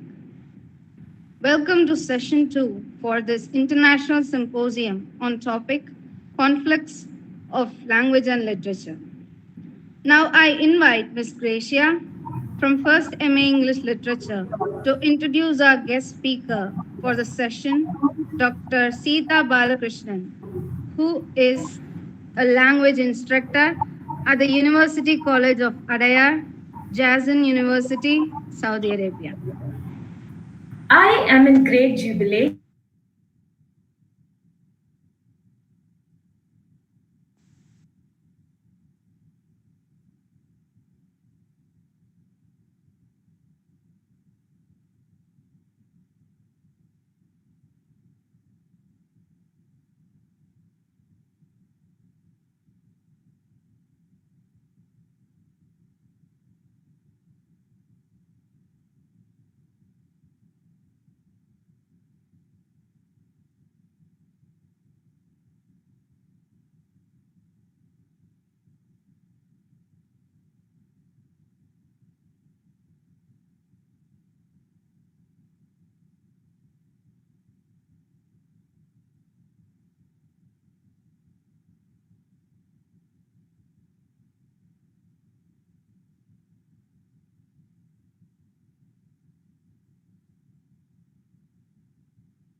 Excuse me, Sita ma'am. Sita ma'am.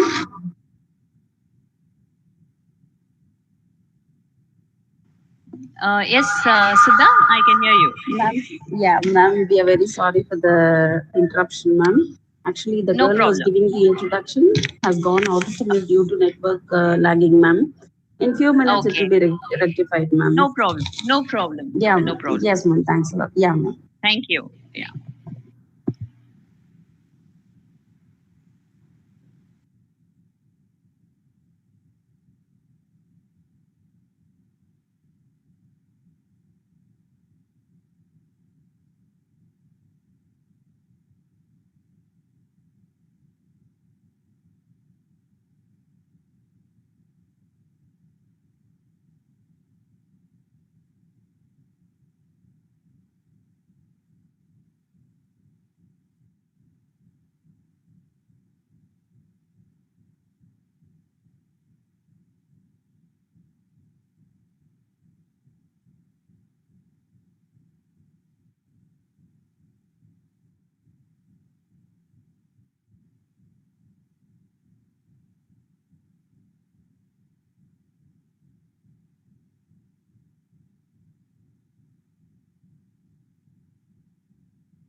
I'm extremely sorry, ma'am. That was a network problem.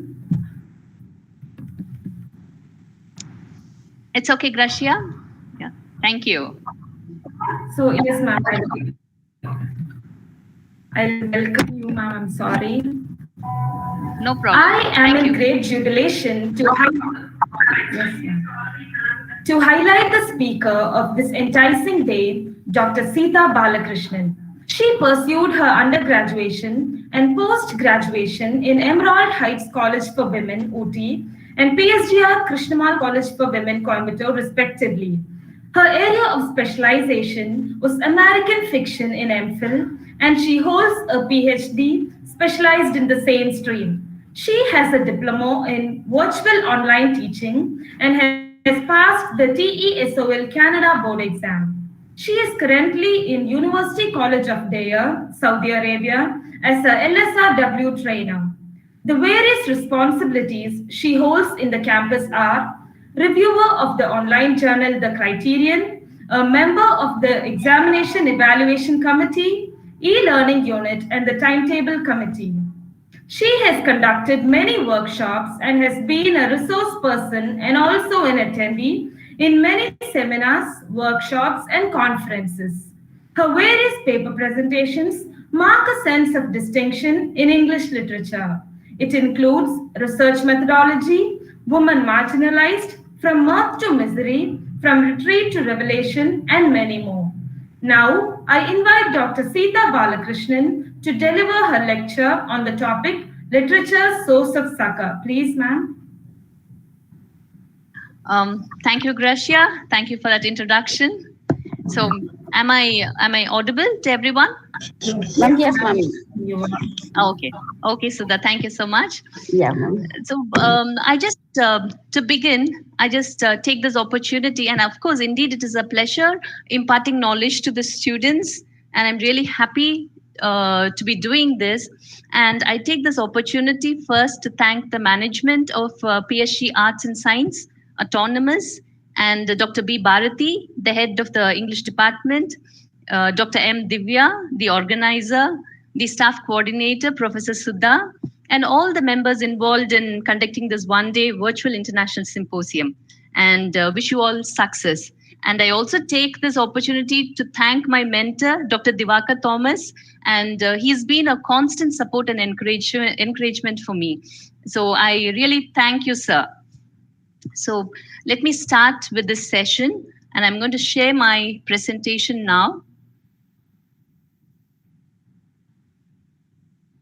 I will just take a second.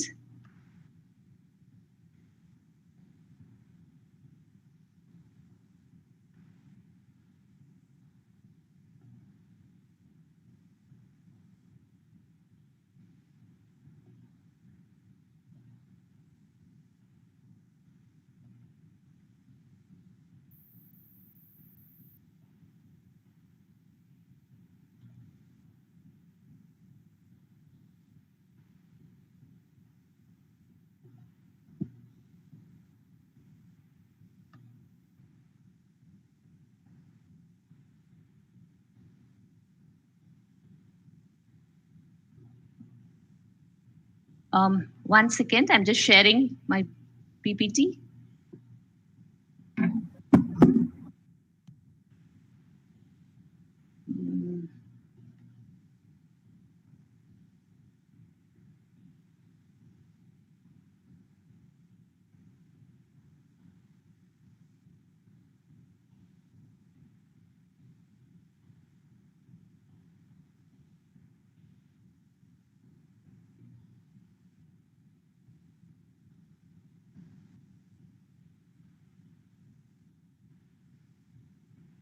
I don't know. Just give me a second, please. Yeah, definitely, ma'am. Please take your time, ma'am.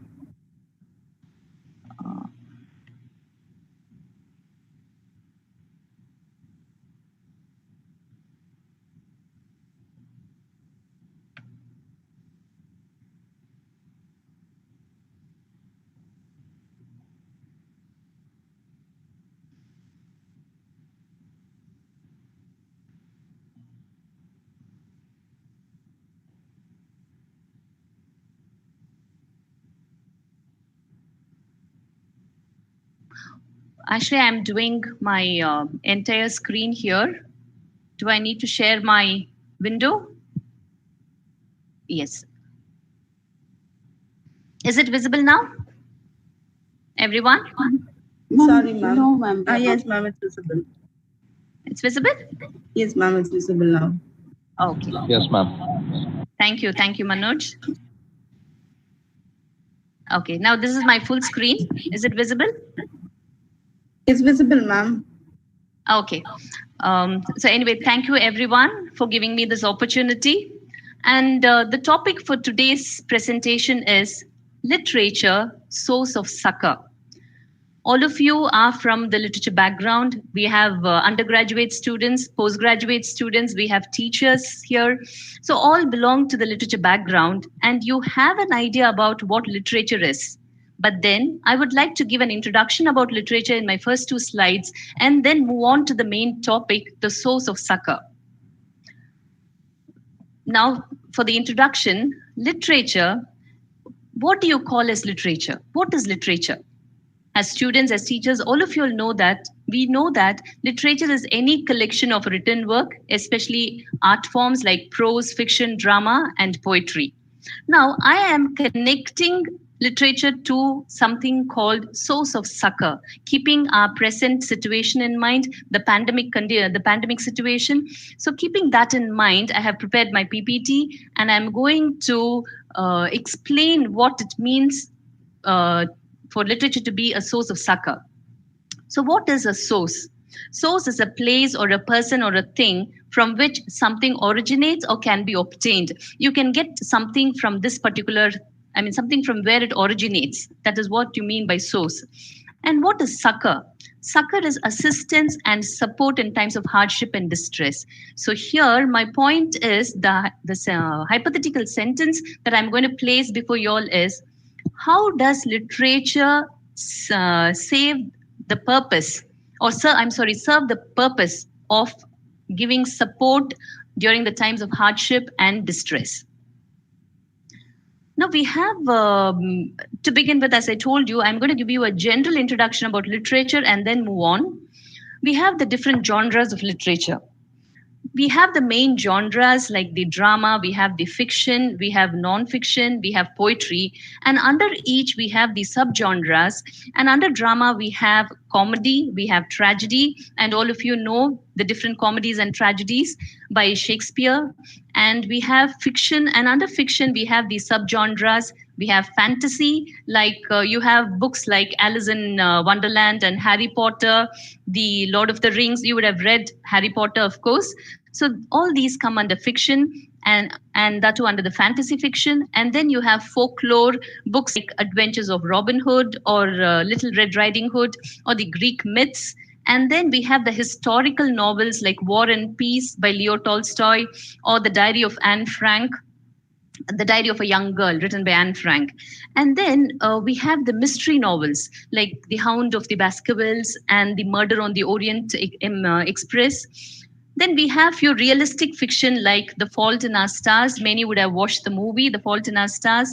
And then we have romance like Jane Eyre, written by Charlotte Bronte, and Pride and Prejudice by Jane Austen. And we have science fiction like The Brave New World and The Martian. And we have the thrillers like Gone Girl and Da Vinci Code. So all these are the subgenres which come under fiction. We have non-fiction like the biographies, the autobiographies, the narratives, the periodicals, and the reference. And finally, under poetry, we have the lyric, the narrative, and the dramatic. And as postgraduate students, as well as undergraduate students, you would have read the poems, like the lyric poems like Shakespeare's sonnet or To a Skylark. Ma'am, excuse me, ma'am. Yes. I'm sorry for the interruption, ma'am. Ma'am, actually, we are not seeing the slide that you're explaining, ma'am. Could you please scroll, ma'am? 1 second. Yeah, ma'am. You are able to see my first slide? Yes, ma'am. Only that one is visible for a long time, ma'am. This one, now I'm moving on to the second slide. No, ma'am. I'm sorry for the inconvenience, ma'am. You're still on. Yes. You're on a different window, ma'am. You will have to come back to the main window from where you're Okay, one presenting. second. Can you see my window now, Manoj? Yes, ma'am. But it's still now you are able to move. Can you move to the second slide, ma'am, or the third? Yes. Now it's moving, ma'am. Yes. Okay. So now how I will go back again for slide share? Okay. Have you clicked on the button icon, ma'am? Which one? No, I've not Have clicked you- it yet. Can I click on the Yes, ma'am. slideshow? Please do, ma'am. Okay, now can you see the third slide? The genres of literature? No, it is not being presented. Maybe when I click on the slideshow icon, you're not able to see that. No, ma'am. No, not yet, ma'am. Now? Oh, no, ma'am. Okay. So Manoj, can I do something? Can I send Yes, my ma'am. PPT to you? Yes, ma'am. Or, ma'am, can you ma'am, can you present your entire screen and go ahead like that? Will that be possible? Okay, 1 second, I will do that. Yes, ma'am. Because I tried doing the entire screen, Mhm. but I was not able to do it. I will just stop presenting this and Yes, ma'am.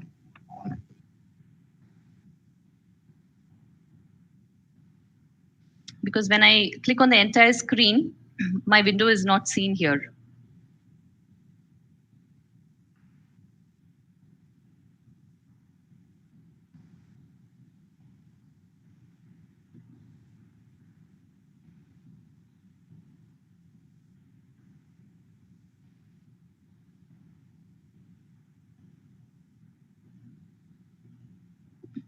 Yes, ma'am. You can click on the PPT now and minimize Yeah, this screen. Yes, ma'am. now you can see? Now I can see your PPT, ma'am. You're on the PPT window. Okay, And fine. Now I will hide yes, ma'am. and I will click on the slideshow. Yes, ma'am. Okay, now it's visible? Now it's perfect. Yes, ma'am. Oh, thank you. Thank you so much. No Thank problem. you. Yes.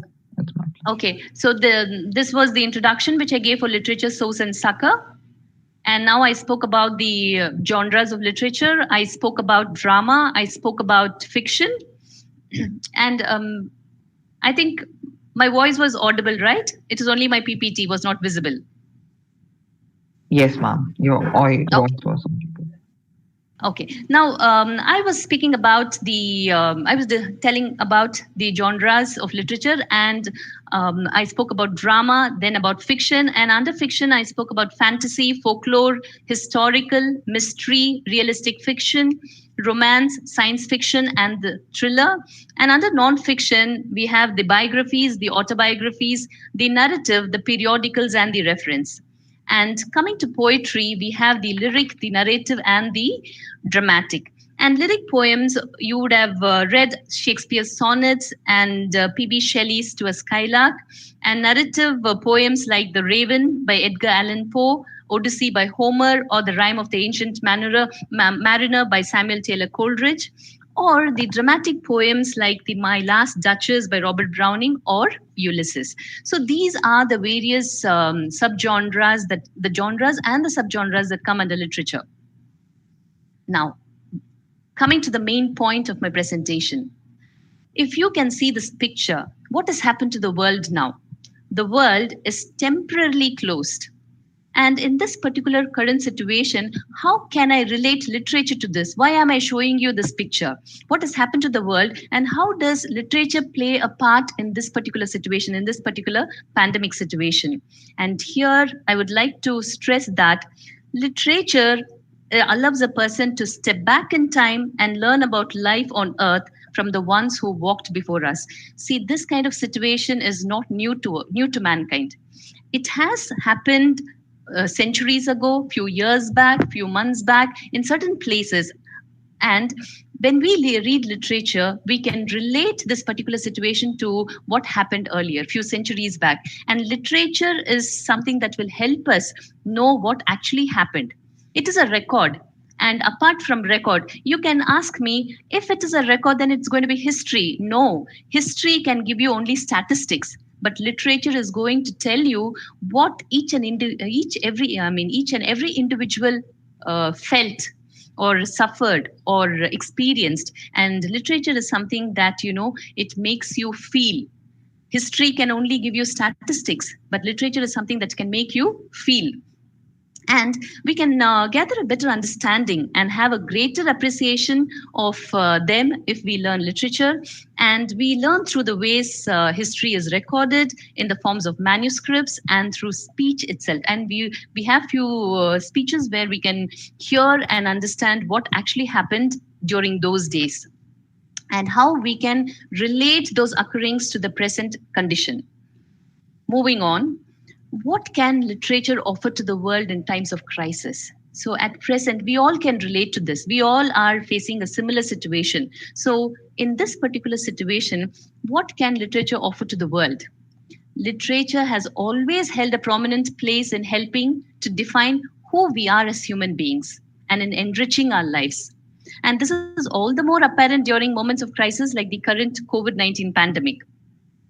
So if you ask the question once again as to what can literature offer to the world in this this moment in times of crisis, literature offers important insights into how people have dealt with the trauma of pandemics in the past and how to make sense of a world now in many ways beyond our control. We all know that whatever is happening now is not in our control. It is something beyond our control.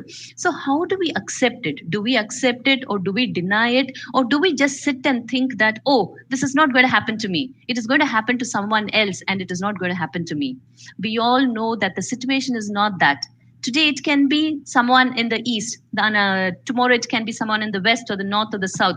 Anybody can be affected. So in such situations, what can literature do? It can only give us, it can only make us make a sense of the world that we are in now, and it will help us to relate our situations, our circumstances to the past by reading what literature can offer. And as I told you, literature can give us only statistics about global deaths and the degree of spread to show how the crisis has affected the individual lives of those infected as well as their friends, their families, and their neighbors. So this is what literature can do. It can tell us how an individual is affected and how their friends are affected, their family is affected, their neighbors are affected, and many more that a person can genuinely feel and understand. So in such a situation, again, coming back to the same point, what does it mean to be a human being during a major biological crisis like the coronavirus pandemic? So all of us, are we humane in such a situation? Are we just imagining that this is not going to happen to me, this is going to happen to someone else, and just simply sit and relax? Or are we going to be humane and have that and empathize with people and know what actually is happening in the world? Even if you see them, even if you can't see them, even if you know that they are in some other part of the world, you know what is happening to mankind. And how do you know what is happening to mankind? Only through literature. Literature helps you understand that the situation that you are undergoing now, what is happening to mankind, is not something new to mankind. It has already happened centuries back, and how people reacted to it and how people responded to it, and what did they do? What actions were taken? Did people listen to the government? And what were the remedial measures that were taken? So all these literature can capture, and it can it can tell the world this is what happened, and people be ready, because already such a situation has happened, and it makes the people be ready to accept what comes their way, which is beyond their control. And what does it mean to be humane? As I told you, literature captures the universal human experiences. It is the entire mankind. It is not an individual. And it enhances our capacity to empathize. When you know that you are not the only person who is suffering, you are not the only one who is undergoing such a situation. It is the whole world. And you understand that it can happen to you, it can happen to your neighbor, it can happen to a person anywhere else in the world. It can happen to anyone. But students, I want you to just make a note of this point. As literature students, I really appreciate all of you, and I really want all of you to feel proud that you are literature students, because there is an extreme danger of education being used primarily to turn out engineers. We have lawyers, we have doctors, we have accountants, we have businessmen and businesswomen, and we have other professionals who are lacking in human feelings. And literature helps us to have that human feeling. It is believed that when one reads works of literature like Pride and Prejudice by Jane Austen, David Copperfield by Charles Dickens, or Jude the Obscure by E.M. Forster, or I'm sorry, by Thomas Hardy, or Passage to India by E.M. Forster, you understand that unless you have empathy, when you read books like David Copperfield, unless you have empathy and you know what the character is undergoing, the suffering of the character, unless you can empathize with the character, you cannot fully appreciate literature. So as literature students, you have to know how to empathize with others. You will know, when you start reading literature, you will know what it is to empathize. And this is what literature is given to the to mankind, to human beings, a sense of empathizing with others. So it enhances our capacity to empathize with mankind. And to move on to my next slide. Now, in this quarantine period, it's almost a year now. In this quarantine period, are people reading? I mean, have their tastes differed now, or is it the same kind of novels they choose now to read, or are they happy with the same kind of happening that's happening in their life? So, what type and genre of text people read during the pandemic? Has their tastes differed, or what has happened to their likes regarding reading books? So the lockdown had not only changed how people read during times of stress. See, generally people take literature so that to relieve stress. They read books so that it gives them happiness, and they can get into an imaginary world from the actual world. There are various reasons why people take to reading. And here I have mentioned that people, what kind of books they read during during the times of stress, but it has also changed to what people turn to for comfort or distraction. When people wanted comfort or for distraction, people approached a particular literature, approach a kind of literature. So what kind of literature was that during the pandemic? And see, you know that during times of crisis, people found themselves faced with lifestyle changes. So one of the earliest and the most noticeable changes seen during the pandemic was a pandemic lockdown was how we consumed media, and especially how we read. So based on that, I have a list of books which come under the category pandemic literature. Why have I termed it pandemic literature? Because all these books are on pandemics or something that made mankind suffer. It starts from the 14th century. If you see, here are the lists. I'm not going to read the whole list. You can them in general. There have been people who have dealt with crisis and that caused untold suffering. And what makes pandemics similar across geographic locations and time is not the presence of germs and viruses. It is not because of the germs and viruses that are present that, the pandemics are similar, like across geographic locations, but that the human response follows the same pattern. Let it be the 14th century or let it be the 21st century, the pattern has remained the same. The initial response to the pandemic was one of denial. It was very slow, and people never accepted it. And people the response was very slow, and it was one of denial. And here comes literature. So as I told you, what has literature got to do? What has literature got to offer? And literature helps break the barriers. It connected people across different historical periods and time zones with others who have experienced similar tragedies. You know what is happening in China. You know what is happening in America, how people are suffering, what kind of situation they are undergoing, and what happened in the 14th century, and what happened in the 17th century, the great bubonic plague. So here, if you see, these are the details that you get in literature, and you know that when you read those books, you know that what you are suffering today, mankind has already suffered. And what kind of action did take place that time, and how did people react to it, and how did they overcome such a situation? So were they helpless? Was there any kind of help? So how did they survive? So literature helps break the barriers connecting us across different historical periods and time zones with others who have experienced similar tragedies. And apart from that, literature shows us that we have a lot in common with others who are from distant lands and different times, encouraging us to appreciate the fact that we are not the only ones who are dealing with the worldwide devastation wrought by the pandemic. So we are not the only ones. Sitting at home, we think, oh, I am suffering. No, that is not the case. If you are alone, and if you think you're alone and you're suffering, please take literature for help. You know that you are not the only one who is suffering. Look at the world, read literature, and understand what happened a few centuries back.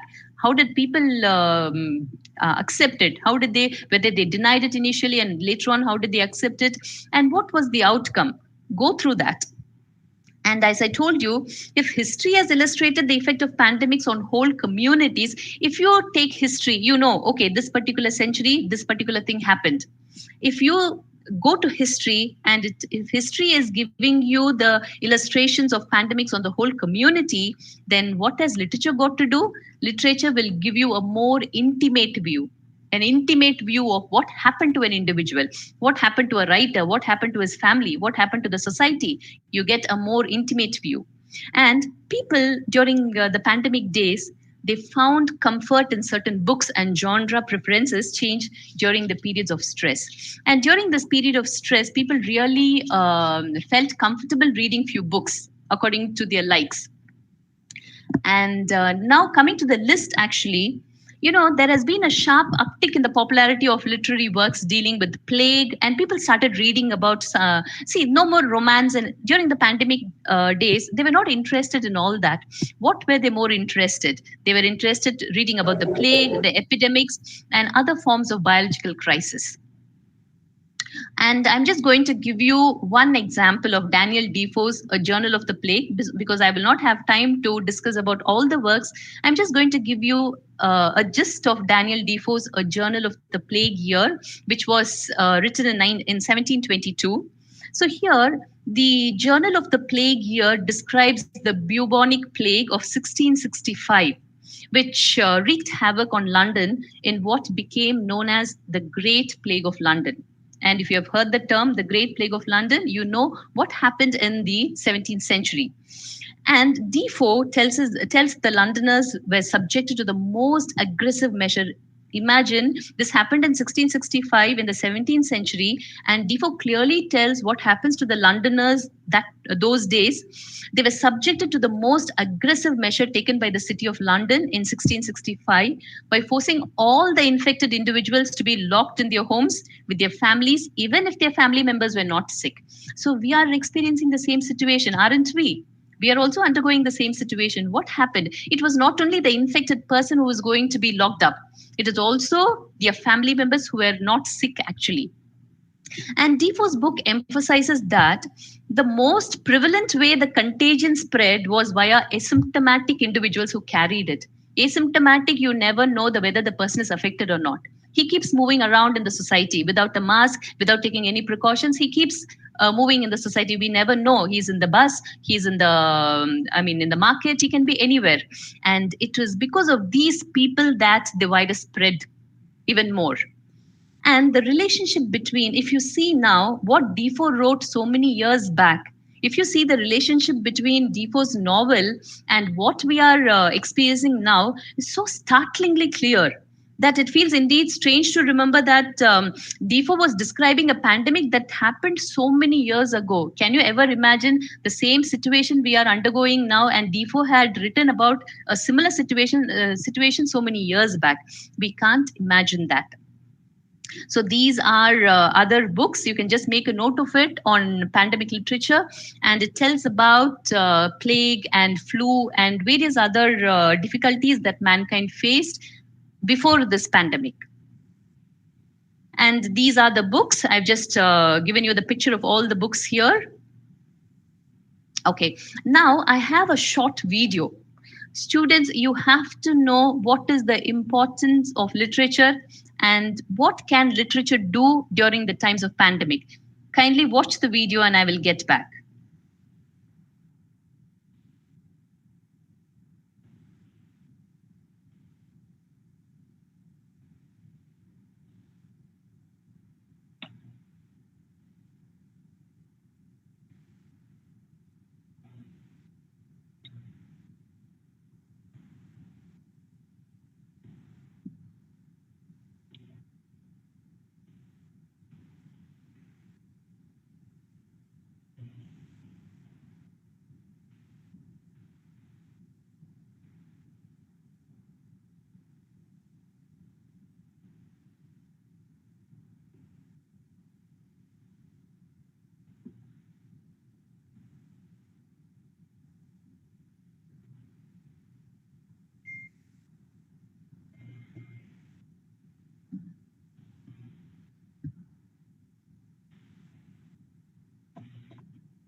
Okay, now that you have watched the video on literature and how literature helps during the pandemic situation, I am moving on to my next slide. This is literature is life is not unknown to all of you. All of you know that literature is nothing but the depiction of life. Why do I say that literature is the depiction of life? Because when we study literature, our horizons are broadened. We can learn about people who are different from us and we get to understand them. We can discover characters or poems that we really identify with. Actually, when we read certain novels or when we read poems or when we read drama, we can relate that character to ourselves. You know, we can identify with them, and it can be really exciting and validating to discover that our exact thoughts and feelings have also been experienced by someone else. So that is what happens during the pandemic days, you know. When if you are undergoing a certain situation and when you read these books, you know that what I am feeling, what I am undergoing, the kind of feelings that I have is also happening to someone else. They are also having the same kind of thoughts, they are also having the same kind of feelings, and you can actually, you know, it is quite exciting and validating to discover that kind of thought and feeling. And because of all these effects, Literature encourages us to be sensitive to the whole spectrum of human experience and to consider this when making decisions in our day-to-day life. So now the pandemic period has been very stressful to all of us. So here, when you take a decision in day-to-day life, remember that you are not alone in the suffering, and you have to be sensitive towards others. And if you are sensitive, literature teaches you to be sensitive. When you understand that this is a common experience, it is human experience, and when we consider that and we know we are not alone, then whatever decisions we take in life, in day-to-day life, or in our for our future, it's going to be the correct decision and the good decision. So reading is life, literature is life. And as I told you, it is nothing but literature is nothing but the depiction of life. Now, as students, as my audience here, the participants are mainly students. Students, this is for you. How does literature help students? And students gain a perception of life and insight into the meaning of so many things. When you read a novel, when you read a poem, let it be drama, let it be fiction, let it be non-fiction, there is some message, there is some moral that you can take home. So here, catch that moral, understand that moral, or understand that message. When you read literature, as I told you earlier, if you are empathetic, you can understand literature better. You can understand the character better. When you approach literature in that manner, what happens is, as an individual, you have your actual experiences. So by reading literature, your actual experiences can be converted into literary experience. So that when you convert your actual experiences into literary experiences by reading literature, you can navigate the world well. And when you can navigate the world well, you will have better abilities to navigate the whole world. So it's something will give you direction. This is correct, this is wrong, what is good and bad. You will be able to understand, and you can navigate the world better. It is not only for you. You are going to be empathetic, you're going to be sensitive, and you are going to help not only yourself but your family, your friends, your classmates, anyone that whom you come across. So do understand that literature will only add value to your life. And studying literary materials may function as a catalyst that facilitates the intellectual growth of a student.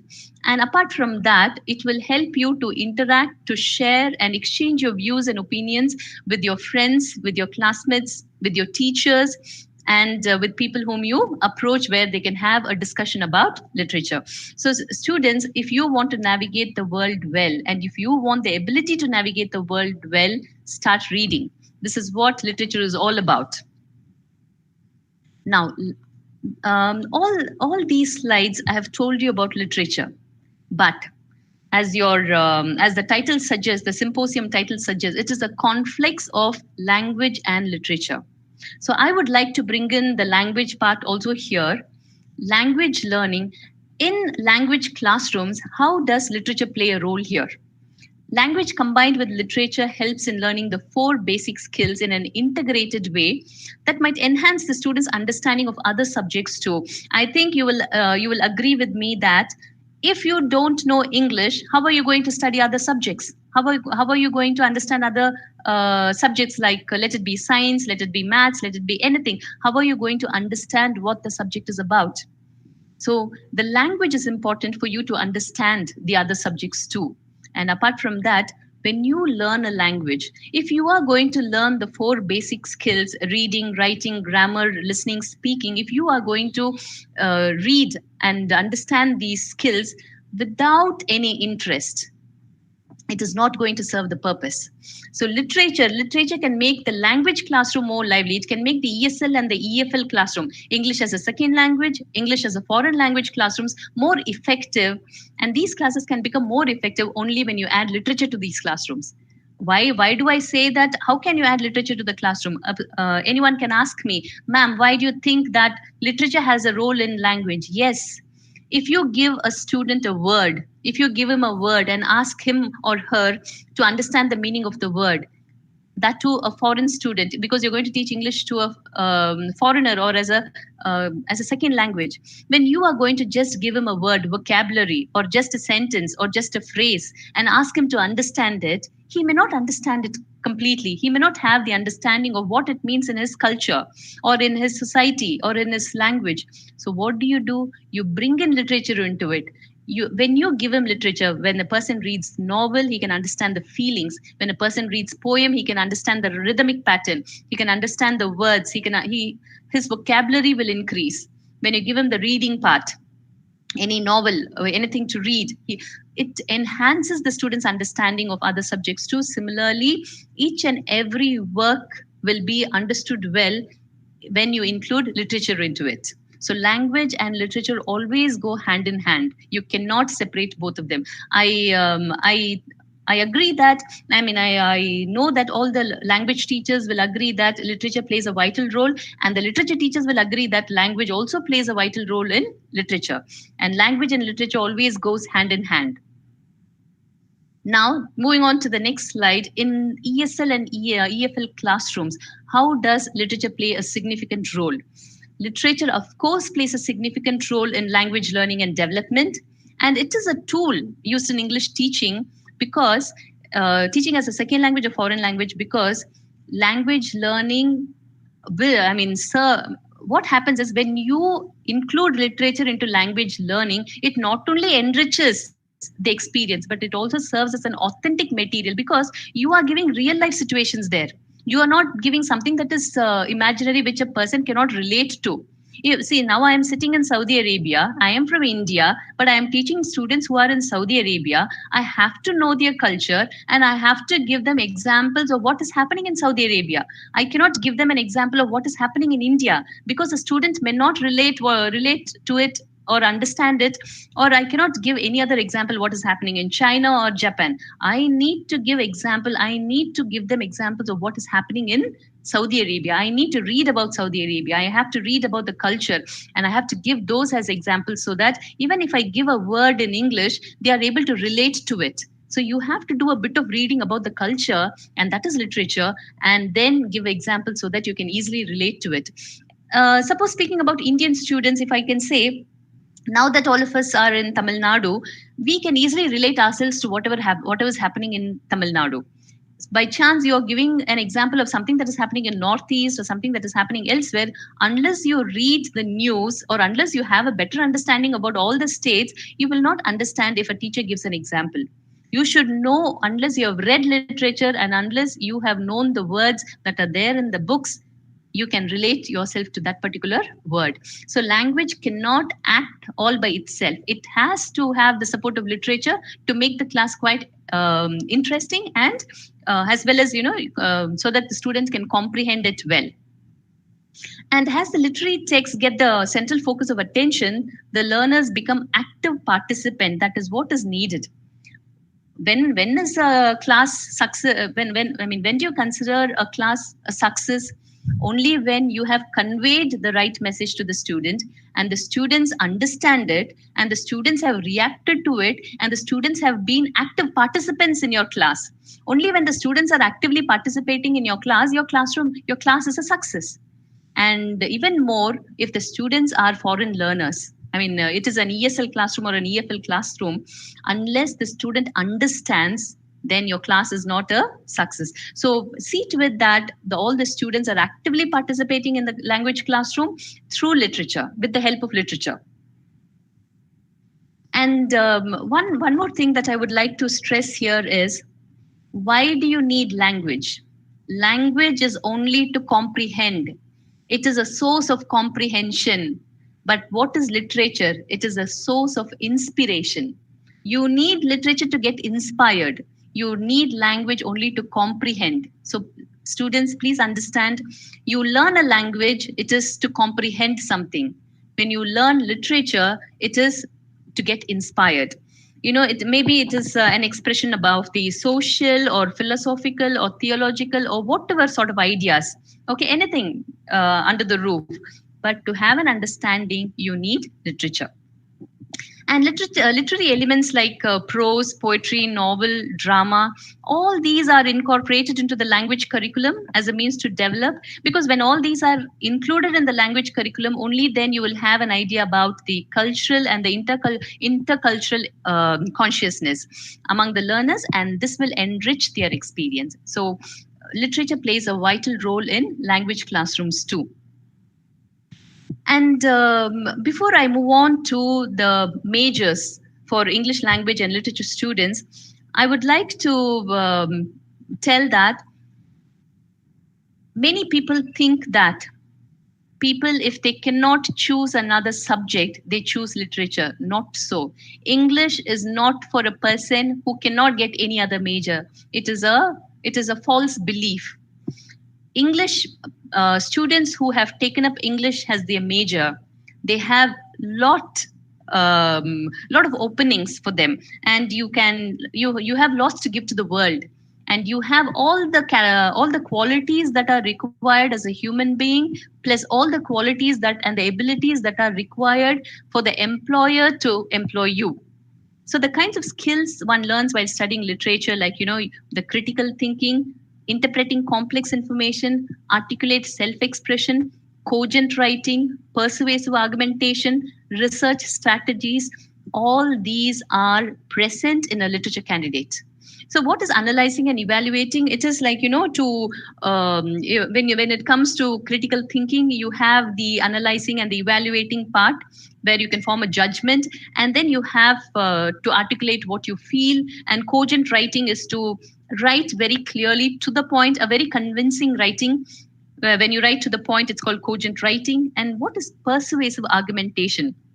When you have when there is an argument, when it has a definite structure, and when it is quite logical, and when it is credible, and all these only a literature candidate can do. I mean, I'm not generalizing it. What I'm saying is, if you are a literature student, you are capable of all this.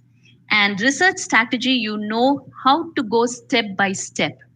Any action, any plan of action, you will know how to go step by step, and it will give direction to your thoughts, your efforts, and it will enable you to conduct research systematically. Now that I'm speaking about research, and kindly make a note of this, students, research is very, very important as you go further. Undergraduate students can also start publishing papers, and postgraduate students, you have to publish papers. You start publishing papers in online journals, in conferences, in seminars, and this will pave way for you to later on go abroad, go for work. Research papers play a vital role in all of these. So start publishing papers. You have your teachers, you have your well-trained teachers in college. Take their help and start presenting papers. And this is for you once again. As students, if you are learning the language English, you have to have one of these certificates, so that if you want to go abroad to study, you can have these certificates. This will help you, and you don't have to wait for you to complete your graduation or post-graduation. Side by side, you can do this. You have the TOEFL, you have the IELTS, you have the PTE academic, and that is the Pearson English Language Test. You have the Cambridge qualifications. You have the first level, the advanced level, and the proficiency level. Any level that you think that you can get into. What is your level of understanding of English? How proficient are you in speaking English or understanding the language? Because in all these tests, the 4 skills are involved. Let it be reading, let it be writing, listening, speaking. All these are involved in these certificate programs. So if you think you are proficient, you have to go for one of these certificate courses. You have Beck Business English Certificate. You have Test of English for International Communication. You have the Integrated Skills in English exams. All these exams are on site as well as online. So students, go for it. Start preparing yourself for future. And if you have the thought of going abroad for work, and I think these certificates will be of great help to you. And finally, if you think of taking English as your profession in future, I mean, as literature students, as language students, if you want to get into teaching, or if you want to take English as a profession, you can, after completing your graduation, or after, if you get into teaching, these are certain certificate courses which will add value to your life as well as to your CV. You have English for speakers of other languages, especially recognized in the US, ISOL. Then you have teaching English as a second language certificate program. You have teaching English as a foreign language TEFL program. TEFL, I had recently taken it up in the ACT College online exam. Then TESOL, you have teaching English to speakers of other languages. Okay, now TESOL, you have Canada board exam too, as well as the normal TESOL TEFL. You can take up any one, and later, if this TEFL exam is actually an entrance for your TESOL Canada board exam. So this you can try side by side, and then once you become a teacher, you can try for CELTA, Delta, or TTT. CELTA is certificate in English language teaching only for adults, and Delta is diploma in English language teaching to adults, and finally train the trainer offered by Cambridge. So these courses are a must. Any one of them you can, as English students, I think you need to go for any of these courses and start preparing your CV, start enhancing your skills, because all these exams are based on the skills: reading, writing, listening, and speaking. And remember, the more you read literature, the more successful you're going to be in all these English exams, because to comprehend life, to have an understanding of life, to have an understanding about the language, and to improve your vocabulary, to improve your language, you need literature. And thank you so much, students. Thank you for your patient listening.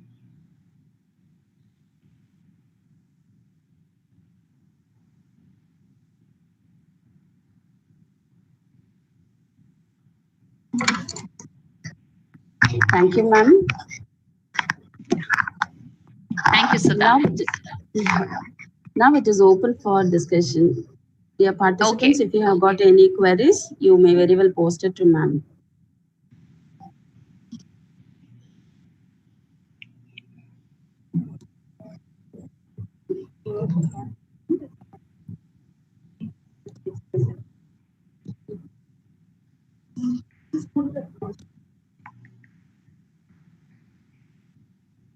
Yes, if you all have any doubts, you can ask me, or any questions.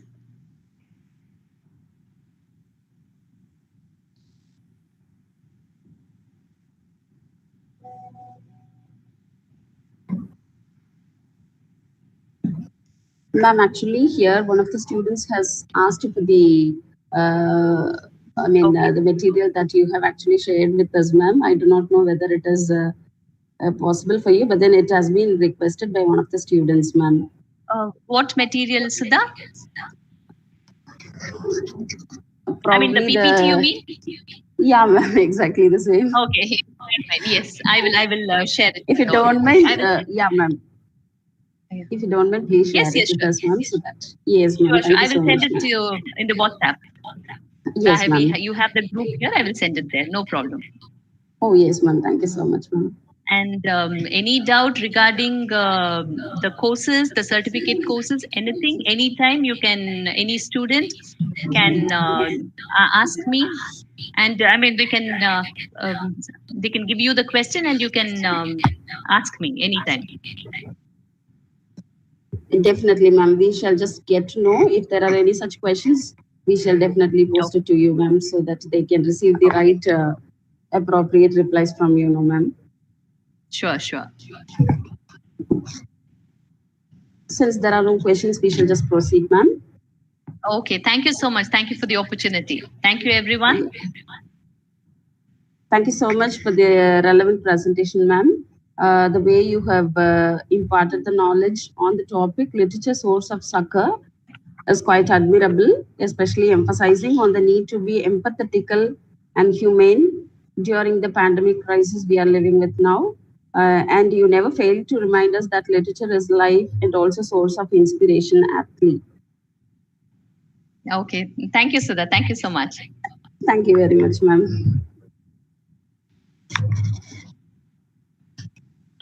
Dear participants, now let's get back to the final session after 15 minutes from now. Thank you.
Miss Viha, you were on mute, Viha. Just now I acknowledge you. Welcome you all to the fourth session. The best speeches come from the heart and reflect your passion. Speak as if your life depends on it. Now, I again invite Ms. Gracia from First MA English Literature to introduce our next speaker, Dr. Divya Nair, freelancer, Dubai, UAE. With my head lifted high, I would like to accentuate the cynosure of this pleasant day. It gives me immense pleasure to introduce Dr. Divya Nair, an inspiring freelancer in the United Arab Emirates.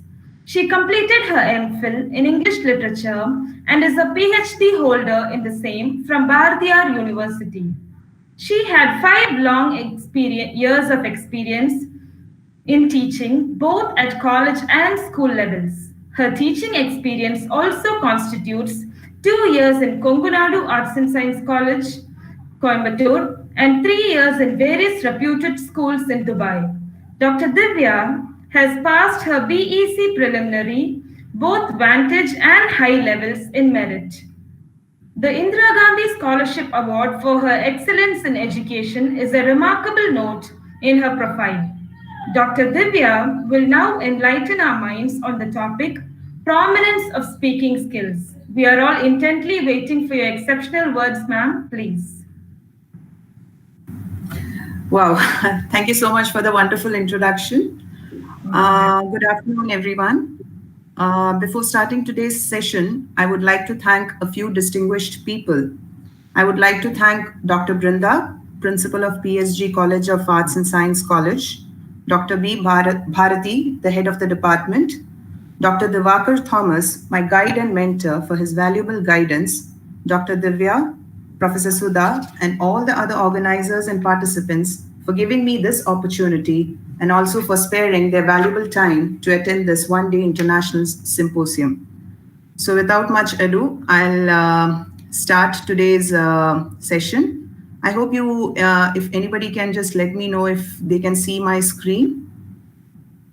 I would really appreciate it. Can you see my screen? Yes, ma'am, it is visible. Yes, it is visible, ma'am. Yeah, so let me start the session. So my topic is prominence of speaking skills.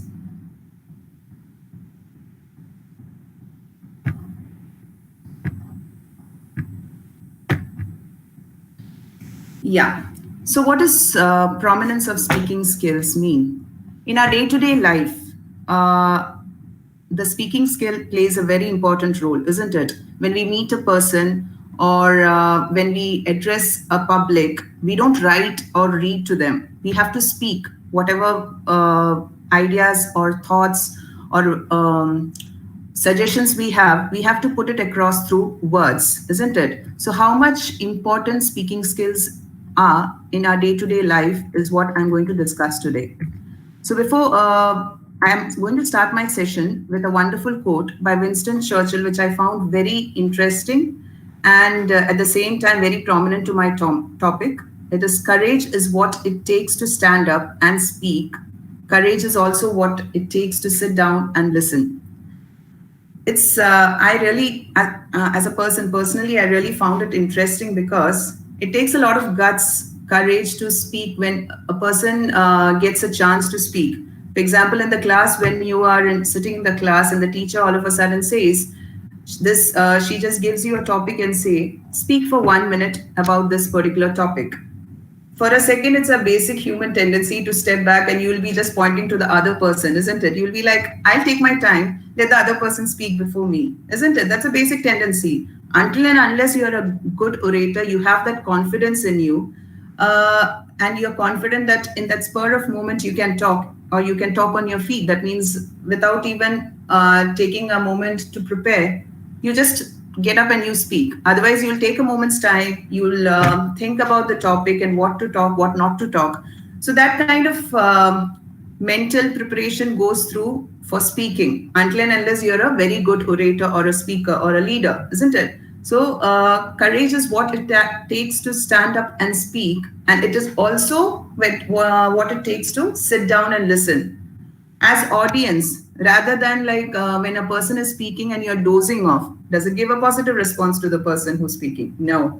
You sit, you show attentiveness by your body language, by answering the questions if at all the speaker is asking to you.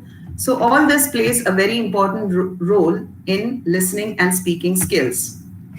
Now, why are speaking skills so important in our day-to-day life? Let it be in any phase of life, the speaking skill plays a very crucial role.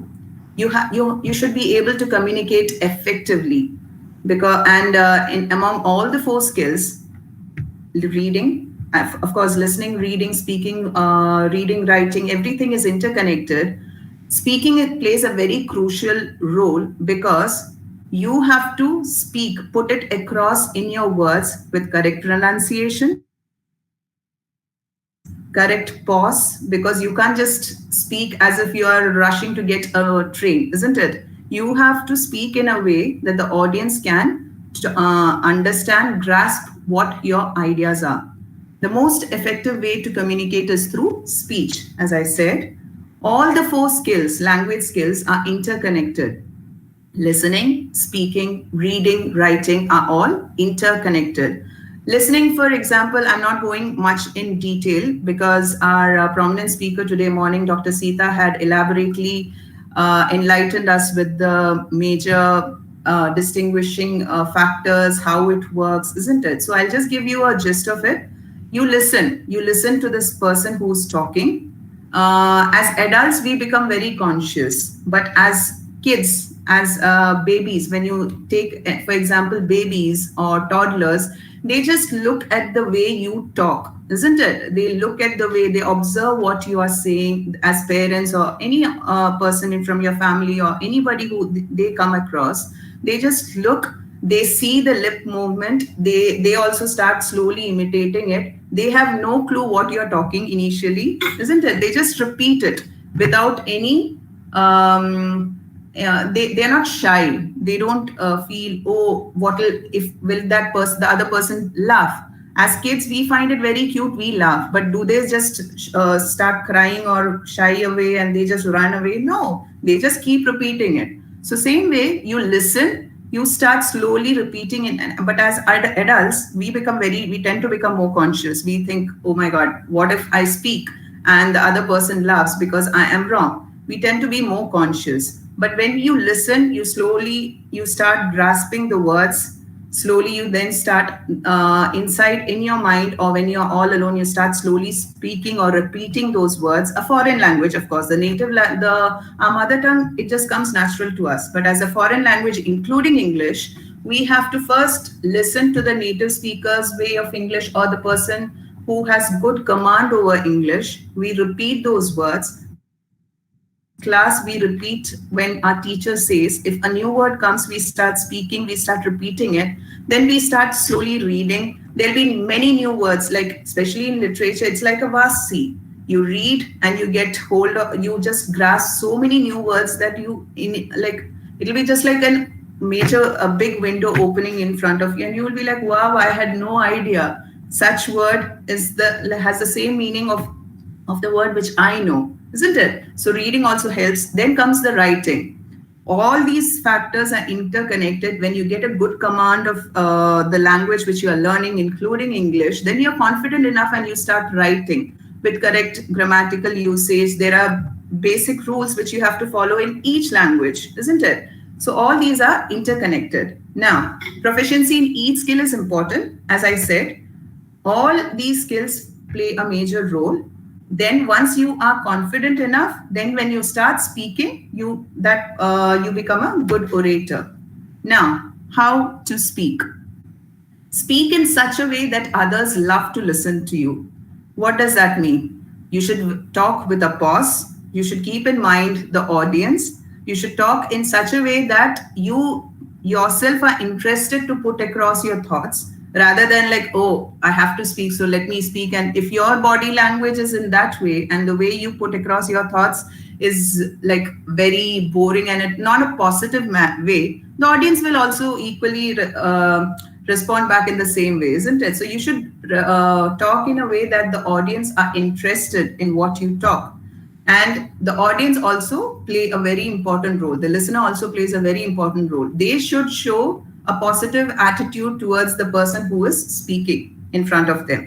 Listen in such a way that others love to speak to you. So when a person is speaking, the speaker, when he's speaking, and the listener, when he gives a positive response, he or she will have that positive mentality in that in himself or herself to talk more, to share their thoughts more. It's like a give and take thing. You should be, and when you're speaking, you should be very clear and legible. It is not like you just are rushing. Like, you shouldn't speak as if you're rushing to catch a train or bus. You should be legible. You should give the pause wherever it is required. You should be fluent like a river while you talk.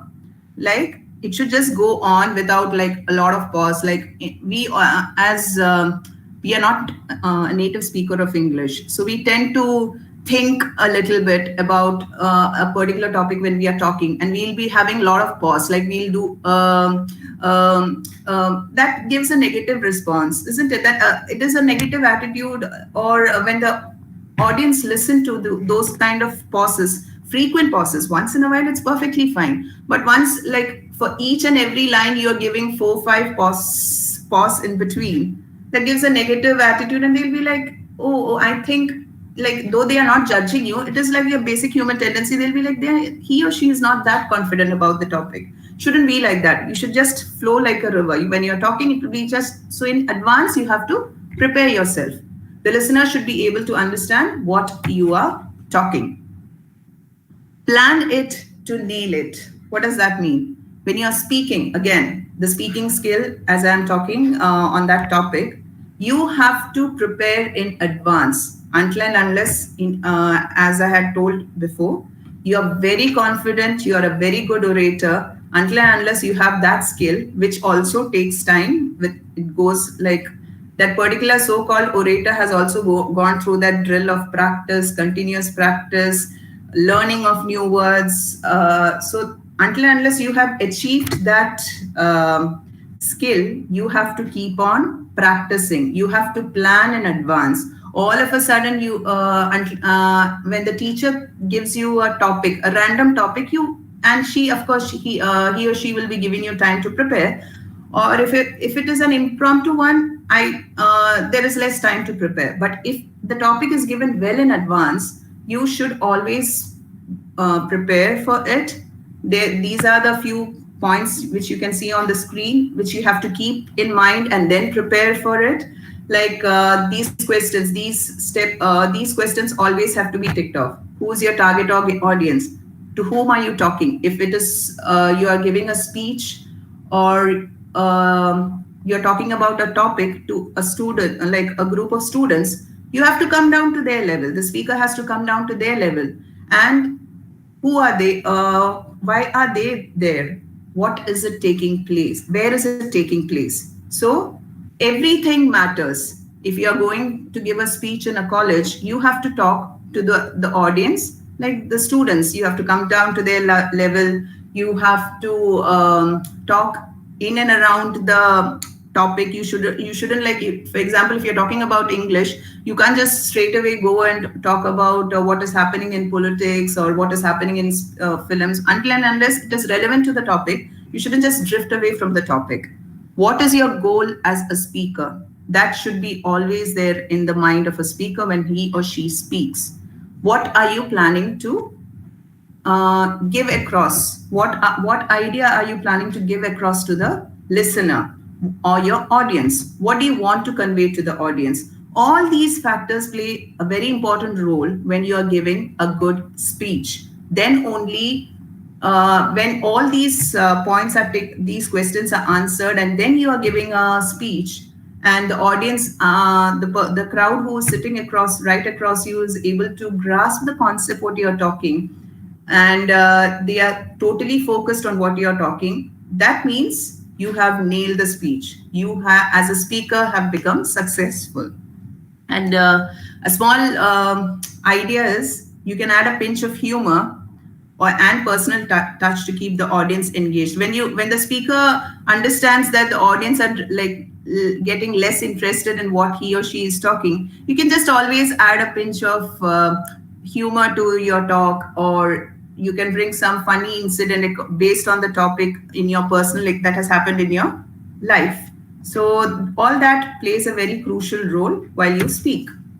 Now, to be a good speaker, as I told you, you have to prepare yourself. Look at the audience. Always, that is also a crucial thing. See, if you observe good orators, good politicians, if you notice the way they speak, when do they become good orators? If you notice their body language, they always look at the audience. They don't look on the paper they have prepared. They don't carry around a paper and read from that. They look at the audience. They make eye contact. That is a very crucial point when you are talking, when you're speaking. You stay focused on the topic. You speak in complete sentences. You don't say you just say talk about a topic and you just stop and you just drift away to something. That doesn't work. Speak clearly and audibly. You don't whisper. If you notice, any good orator, they speak loud and clear rather than whispering. Include important facts and descriptive details. Answer questions. After speech, if the audience have any queries related to the topic, you should be ready to answer them. All these play a very important role to make you a good speaker. This is another interesting quote I found. Good speaking skills are important in every aspect of life. Starting from the childhood days till the last days of your life, this skill has to be used, isn't it? On a day-to-day basis, you have to use the speaking skill. Of course, listening is also LSRWI interconnected. They all play important roles. But when you are given an opportunity or when you have to speak, you have to use this amazing tool which God has gifted us. It's your vocal cord, the ability to speak, which makes us stand out from the rest of the animals, isn't it? So you should always be ready to speak and put across what is there in your mind. Why is English language important? I'm sure most of the audience who are attending the session, they are from the English background. So as everybody knows, it's a global language. It's spoken all across the globe. Of course, many countries, they prefer to speak in their own native mother tongue, but English is considered as one language where any person from Asia can go across to another continent and speak. And the other person, though he's not that good, he or she doesn't have that good command over English, they at least grasp, though they cannot communicate back, they grasp what you are saying. They understand what you are saying. It's used widely in every field of life. Education, let it be education, banking, scientific research, travel, tourism, engineering, medicine, entertainment, etc. Every field, all across the globe, English plays a very important role. And as Dr. Sita Balakrishnan said, nobody, as she said, there is a false myth that if you don't excel in any subject, then only you divert and you choose English literature. That's a false myth. That is not true. Okay. It actually enhances your skill. It makes you a better person. Personally, I feel that because the amount of books that all the great writers have written, when you come across those books and when you read their works, you just feel amazed. It is the only major language used in writing scientific research articles, as more than 85% of the research publications are in English. Every field, let it be in, some prefer to opt for their mother tongue while writing, though they excel in they have a good command. It's like person to person, you have your own preference, your own choice. But mostly, if you take the education sector, most of the papers, most of the books, everything will be written in English, so that the whole crowd or the whole population all across the globe, as such, there'll be one common language, English, which will be easy to access, they can understand well. And to avoid further confusion, English is widely used in the field of education. Basic language skills. Again, coming to my first topic, which I had discussed in my first few slides, all the four skills are interconnected. LSRW, which we all know, it's listening, stands for listening, speaking, reading, and writing. While learning any new language, English is not our mother tongue, isn't it? We are actually non-native speakers of English. So including English, let it be French, German, anything, all these skills play very important role. We first listen to it when we were kids, when we were babies. The first language we get to hear is our own mother tongue, isn't it? But then as we started schooling, we started hearing this second language, English, from our teachers. Then our parents also started introducing this language to us. Initially, as kids, we had no clue what most of the words meant, but we used to repeat. And we didn't have any kind of apprehension with if our parents or teachers or others would laugh. But as you grow older, you tend to become conscious of it. So we shouldn't have that because we can afford to make mistake. It's just like driving, swimming and all. Until and unless we make a move, we'll make mistakes, and that's how we learn.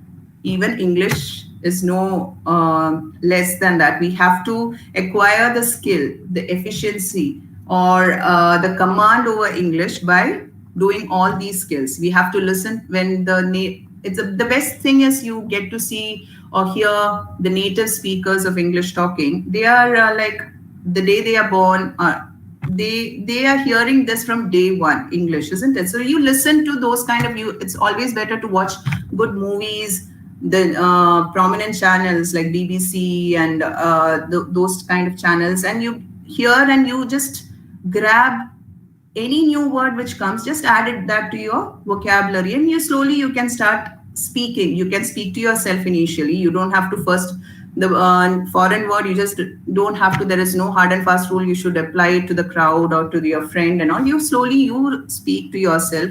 Then you can slowly talk. You can teach your friends or family members that this so-called new word I have learned.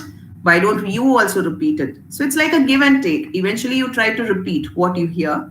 Then once you think, okay, I think I am capable of learning this language, you slowly start reading the works that come in that particular language, including English.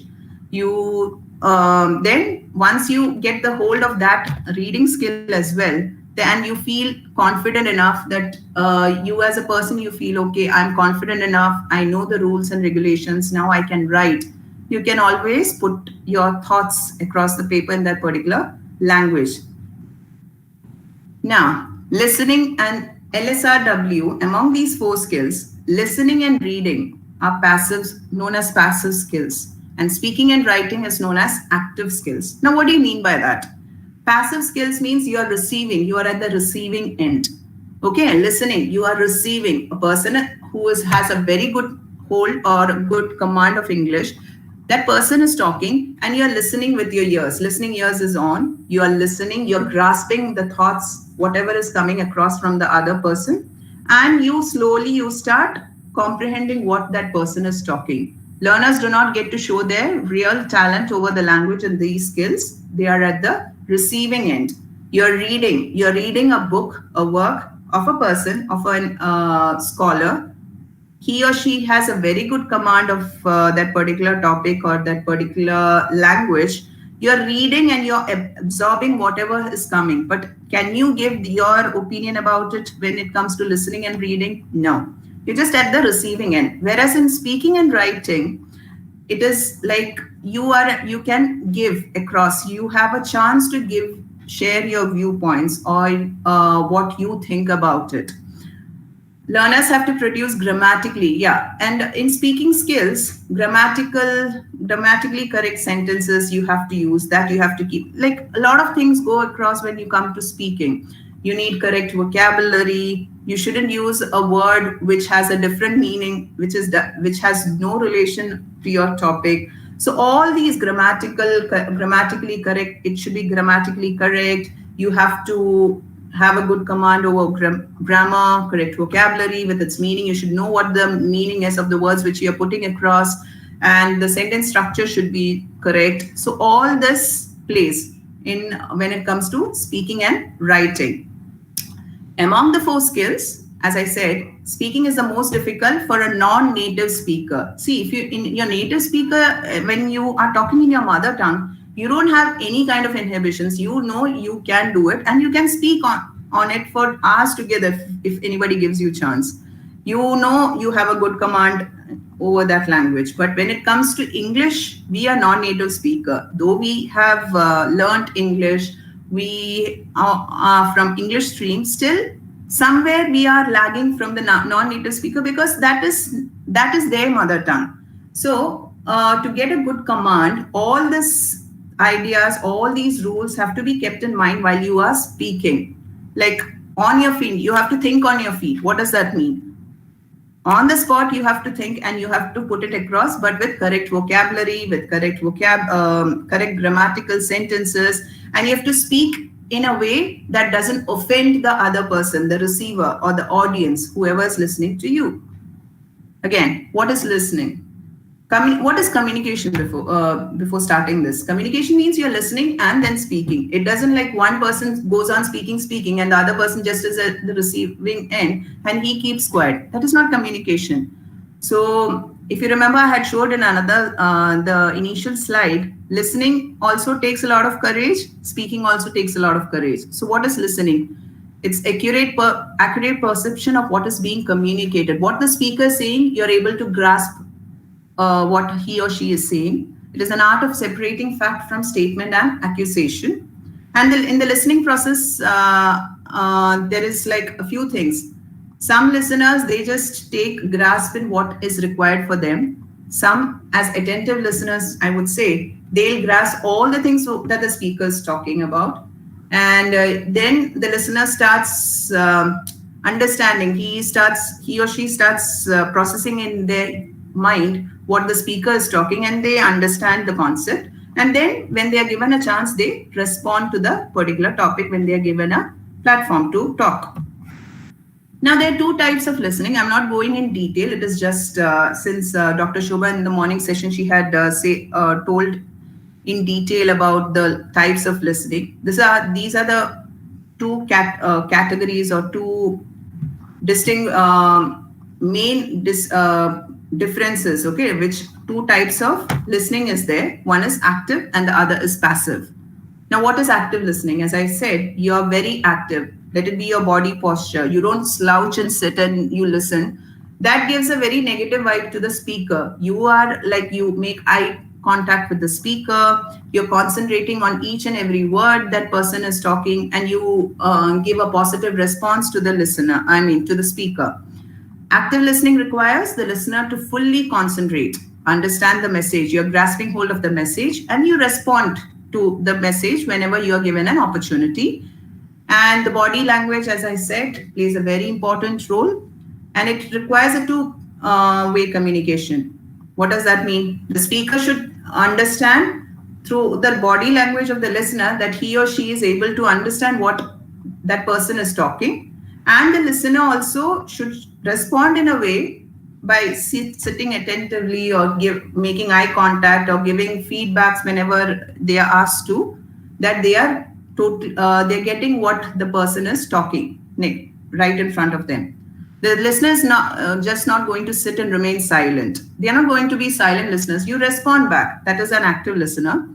And I'm not going in detail in the slide because it is, I'm sure you can see it on your screen. By giving the listener gives verbal and non-verbal clues. Verbal clues means you are asking questions. You're providing feedback about what the speaker has spoken about. And the non-verbal is eye contact, your body language, you are listening attentively by nodding. And the best example is the discussion when the teacher teaches you in the class. When you grasp the concept, the teacher can make out because you're sitting attentively, you're responding positively. But if you're just dozing off, the teacher can easily make out that you're not getting the concept what he or she is teaching, isn't it? Another example for active is job interviews. The Person who is interviewing you, he is talking, he is asking you a few questions, and the person who has come for interview must answer, isn't it? It's not like the person is asking and you're just keeping quiet. It doesn't work like that. Same way, round table meetings, group discussions, which is held in college and outside college, outside the class. So all this comes in the category of active listening. Group discussion also, you can't just sit and keep quiet. That is not called group discussion. One person talks, you can give your ideas or you discuss about it. That's how it goes, isn't it? The next category is passive listening. In passive listening, you basically, the speaker talks, you can grasp whatever you want to, and some areas of what the speaker is talking, the listener just avoids because they just want a particular, he or she just wants a particular point to be understood, so they just grasp that particular thing, whatever they want to. And the feedback is option, like they don't need to, there's no compulsion that he or she should give a feedback. For example, when we are watching TV, we are watching somebody speak, we are just a passive listener, we are not giving any feedback to the person who's talking, isn't it? And when you're listening to an FM or radio, you are a passive listener. Another interesting thing which I saw is for this active and passive listening is accessing, another example I would say, accessing Wikipedia. If you come, like if you are in doubt, if you want to know about a particular topic in detail, in today's current world, what do? We just Google it. And if it is there, some article is there in Wikipedia, you just access it. But some people do editing, that is active, isn't it? You are just, if you are at the receiving end, it is called passive learning. And when you have an opportunity, some people who work, like they edit whatever detail is available on Wikipedia, that is called active learning. This is another one which I found very relevant, another Chinese proverb which I found relevant to my topic. Tell me, I forget. Show me, I remember. Involve me, I understand. It's very relevant to my topic, I feel, because see, even in our day-to-day life, if somebody is telling you, for example, in a class, if I would say, since most of the participants are students, the teacher is just teaching, and you are at the receiving end and you're not getting a chance to talk or a chance to discuss about the topic, you will just receive. After a while, most of the things will just be out of your head, isn't it? It will just fly across your head. But show me, you remember. But when the teacher is discussing the topic, she's showing something on the screen or on the board, that concept becomes more and more clear to you. And involve me, I understand. As I said, if the teacher, he or she starts doing a group discussion kind of session or asks for your feedback, then that concept becomes very clear to you. And again, the speaking skill comes into the role while the teacher involves you during the teaching that particular topic. How to develop English speaking skills. Now, these are the few skills which I would suggest to the students, especially. Practice as much as possible. As I said, we all can afford to make mistakes while talking. Nobody is perfect, including the best. Like you can't say anybody is like has achieved 100% when it comes to any of the skills. Everybody, let it be a person like let it be a baby of 1 year old or a person above 100 years. Everybody in their life, somewhere or the other, they all are learning. So you have to practice for that. We all can afford to make mistake. Practice, we make mistake. How does a baby start walking? Few steps he or she will take, he'll fall. Does he or she give up? No, they just get up and they start walking. Same way, even if you commit mistakes while talking, just give it a try again. You can tell yourself, what's there to be ashamed of? There's nothing to be ashamed of. I'll practice again and I can master over it. That's how you boost up your confidence and you start practicing. Practice makes one perfect, as everybody knows. And classroom is the ideal platform to acquire good communication skills, because there you don't have to feel ashamed of your friends. Everybody is known to you. The teacher is very much available there to correct you.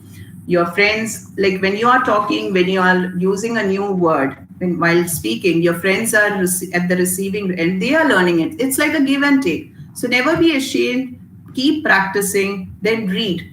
Of course, as literature students, there is n number of books available in literature field. You can read, you can acquire, and always I would suggest to students, you keep a small diary or a small pocket book where when you come across a new word, you can make it a vocabulary diary. Okay. Whatever word you new word comes across you while reading, just jot it down in your book, write down the meaning, and try using that particular word on the same day or at least by the next day, so that that stays in your brain, in memory. It just gets ingrained in your vocabulary, and you're adding words to your vocabulary in your day-to-day life. Read English books, papers, watch English news, and watch good English movies. That also helps a lot to acquire speaking skills. Record your speech. As I said, we all have mobile phones these days. So if you're too scared or too shy to talk, or you are like apprehensive if the other person will laugh at you, whenever you are alone, you can at least take a paper article or something, just read. Okay, read and record. There's a record option in the mobile. Record it, read it with good pause, and like after listening to a few things, you will have an idea of how to talk. Record it and then keep practicing. The same article, after a week, you try reading it again after practice, and you can see there will be definitely an improvement in the way you are speaking. That's how it works to get to become a good speaker. Take online English class. There are n number of classes. So always it's better to take classes if you are if you feel like you have to improve your English speaking skills, or your writing skills, any skill for that matter. You can always go to consult, like just browse and see what all are the best options available, and you can always take an online class and refer a good dictionary. That is a compulsory, that is a must for all the students and as adults. Dictionary is like a go-to thing. Whenever you feel stuck in one particular word and meaning, you just refer to it and you put it, as I told, keep a vocabulary diary, write it down and add it to your vocabulary. Listen to audiobooks. There are n number of audiobooks available these days. If you feel you're not getting enough time to read sitting at one place, why don't you go to, there is an option called audiobook. While you're traveling, you can keep, everybody has headphones these days. You can keep it, or when you're driving, you can just keep this audiobooks and try your maximum to finish a book within a period of 15 days. So that also helps. Then join a public speaking workshop. Again, during this pandemic phase, we all are forced to sit at home. So there are options of online platform also. So you can always be a member of the public speaking workshop and try speaking in that particular group. Everybody gets a chance, and that builds the confidence in you to become a good speaker. Now, speaking skills. N number of topics you can talk. Speaking, if you see in a day-to-day life, let it be in classroom, let it be in our day-to-day life, let it be when you start working in your office or any phase of life, speaking plays a very important role. General, for example, as a casual conversation, we tend to talk to our family, friends. I'm not saying it's wrong, but we tend to talk. That's a basic human tendency to talk in our mother tongue. Why don't we add a few things, interesting things, when you're talking to your friends? Let's just tell your friend, let's have a casual conversation in English. Why don't we try that? There's nothing wrong in that. At least for 5-10 minutes, you can just have a casual conversation in English, so that it builds your, it gives a confidence. Your friend is known to you. He or she is not any stranger. So you can just start talking and improve your skill. Again, a formal conversation whenever it happens in class or outside the class, social interaction, when you're talking to others, try talking in English. Public speeches, talk some local topics. When a particular topic is given, which is happening in and around your area, try talking, or at least start thinking if you're feeling too shy initial stages, just keep and process that particular topic in your mind in English rather than just leaning on towards your mother tongue. Then in social meetings, you have to talk. Mostly all these kind of meetings happen in English, isn't it? It doesn't happen in mother tongue. Then conversation task, you can give a task like to you and your family or friends. You can just have some kind of talking, like just have a kind of game, debates or role play, anything you can do. Then in academics, of course, in the school or college sections, you have lectures. Most of the teachers, they give lectures in English. Then again, tutorials and practicals, seminars happens in your college. That also happens in English, isn't it? Technical, when you are presenting something, some discussion happens. All these things, Viva happens. All this takes place in English language. You have to speak. So you should always consider this as an opportunity to build your speaking skill rather than thinking, oh my God, this is a torture. Now I have to speak. You shouldn't have that negative vibe in you, attitude in you. You should maybe, yes, I have a chance. I'm going to give the best shot of my whatever I have. So you always should have that kind of attitude. And that really plays an important role in developing your speaking skill.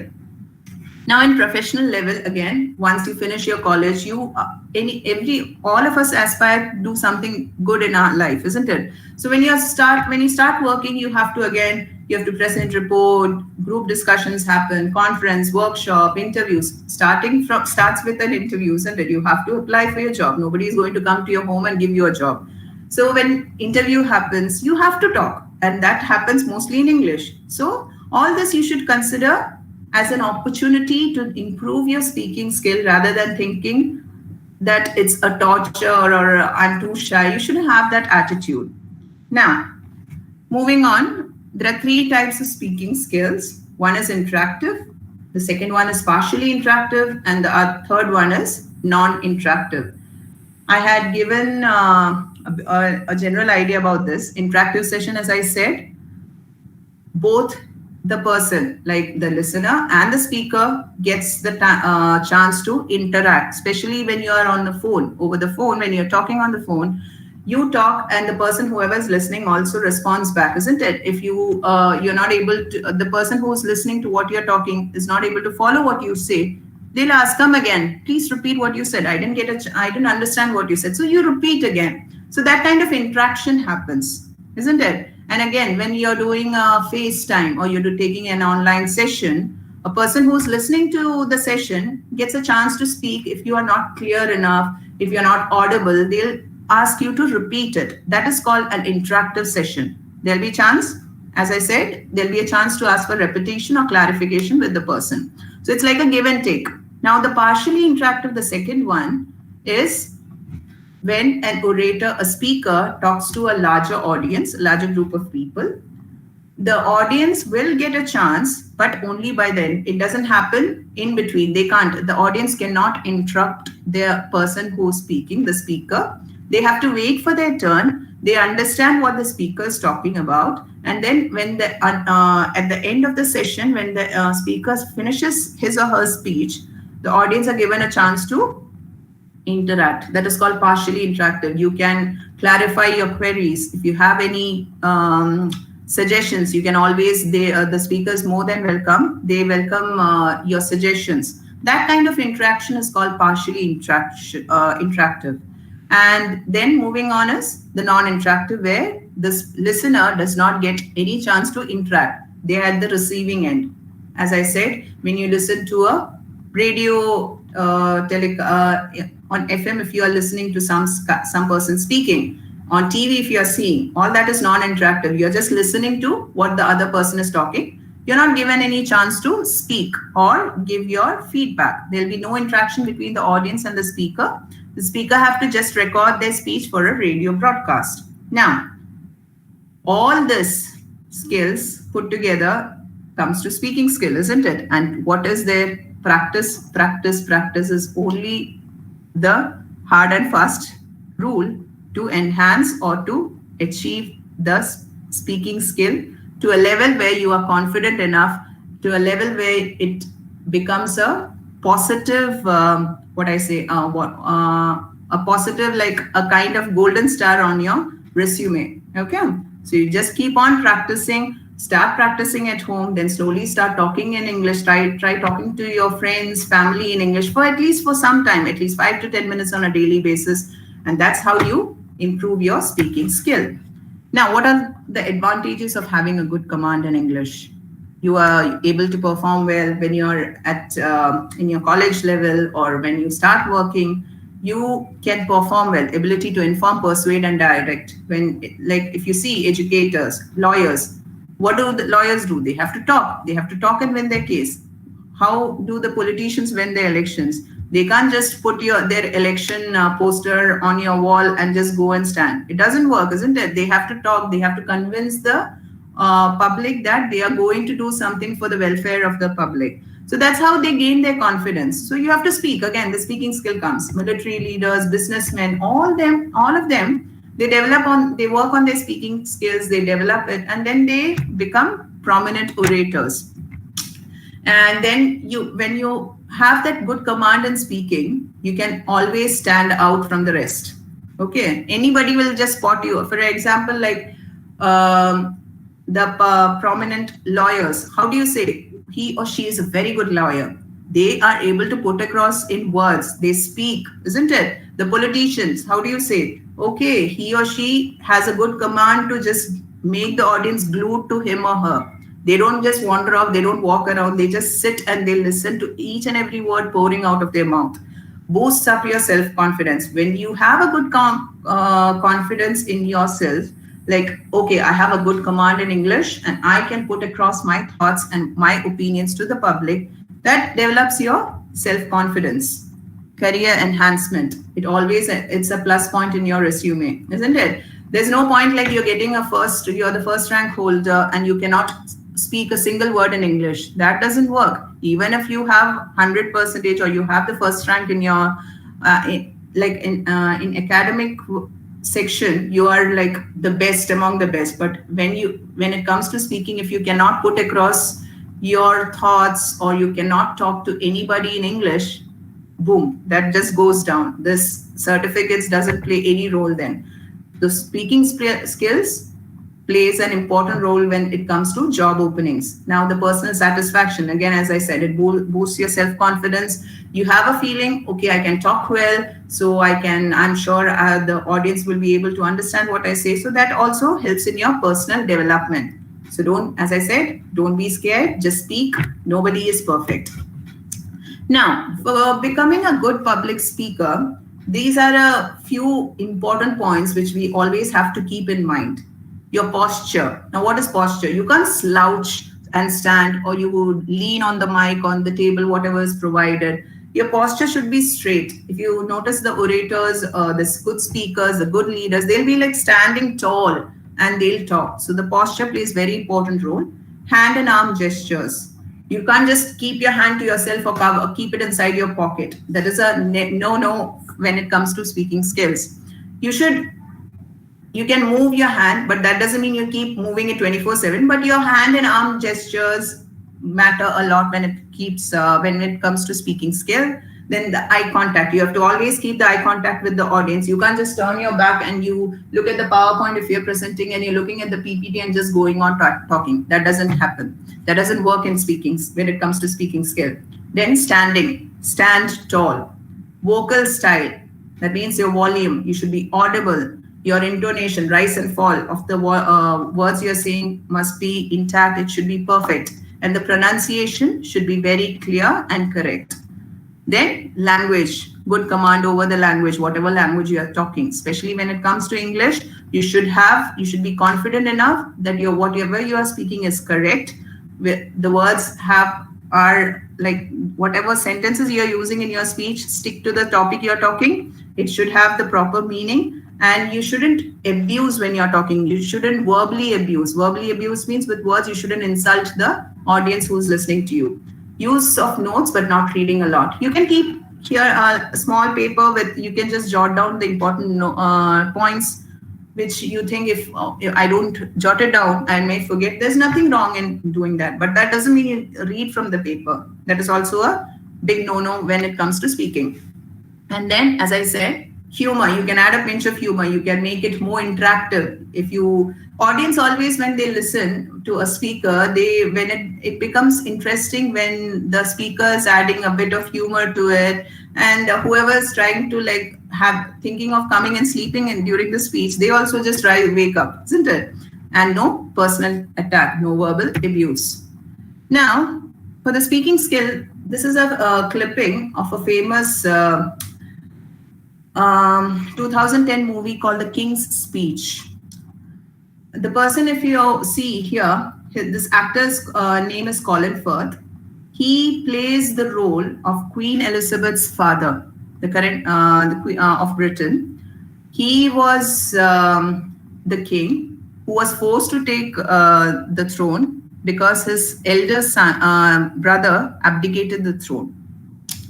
Colin Firth has enacted this role so well that like you just stay once you start watching this movie, you'll just be glued to it. That well, the way he has performed it, the way nobody will say that he doesn't have stammering. That well, he has excelled this performance, and for that effort, he has won Oscar for this movie.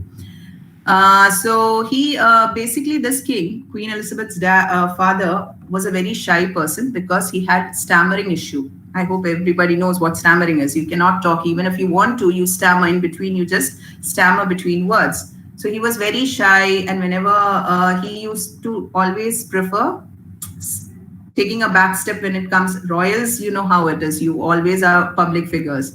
So when the elder brother, when he came to throne, he wanted to get married to an American divorcee, so he abdicated the throne, and he was pushed forward to take the throne.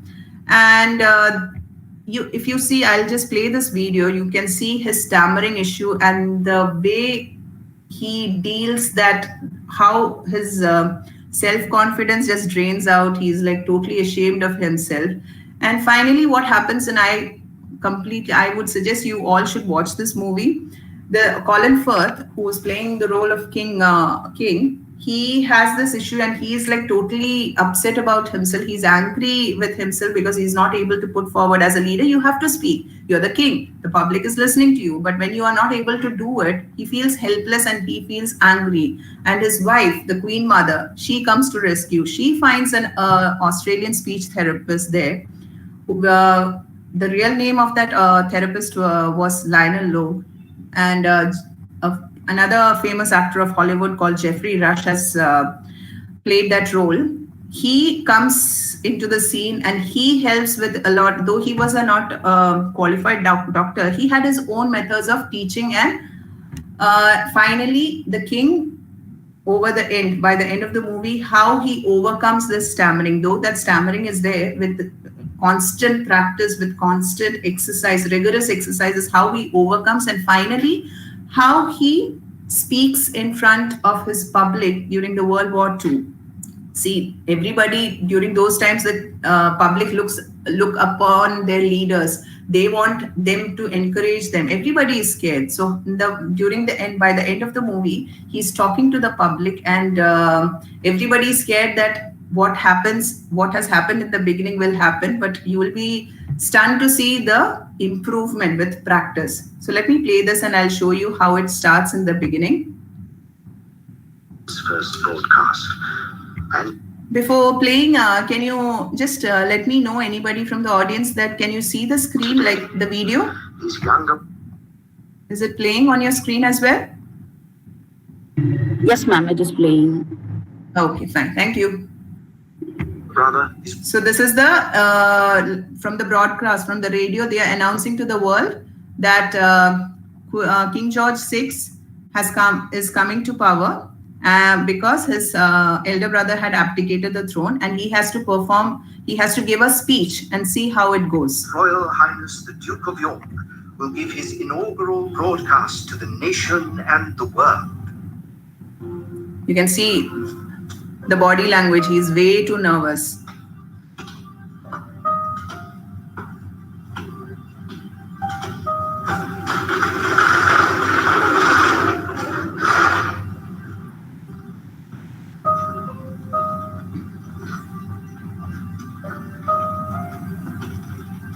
That's the Queen Mother, Queen Elizabeth's mother.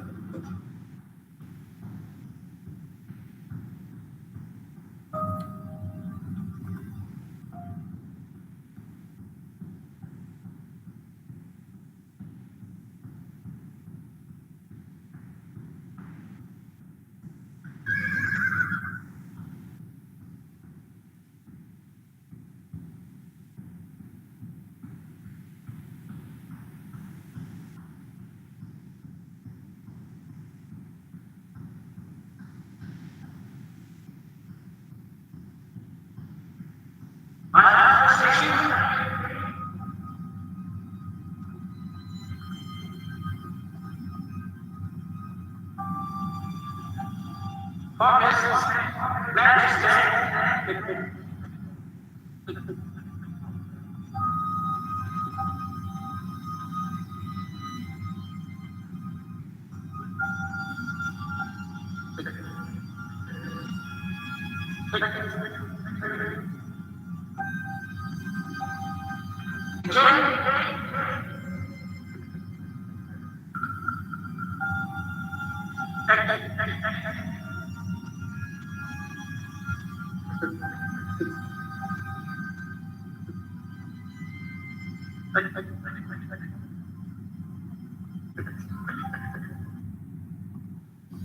So you can see how it went, isn't it? What was the response from the audience? Was it positive response? Everybody's feeling helpless in that situation, isn't it? And see the plight of the king. Poor thing, he wants to talk, but he cannot, isn't it? The stammering is not in his control. He wants to put across the words, but he cannot speak. Now, as I move to the next one, you can see what happens when he comes in this movie. They are showing. Broadcast. Sorry.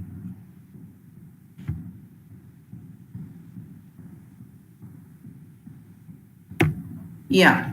Now, in the next page, after vigorous practice, he is undergoing many sessions with his teacher, Lionel Logue, which is the role is played by a famous actor, again, as I said, by Geoffrey Rush. And finally, what happens is during the address before World War II, the king had to give a speech again. So the king, he is way too conscious about the audience. The response he got was not a positive one. So he decides to give his speech in the palace, but with his teacher right in front of him to give him a positive attitude. Even if when he feels drained down or he feels disappointed with himself, he is just helping him to overcome his fear and to speak and see how it goes.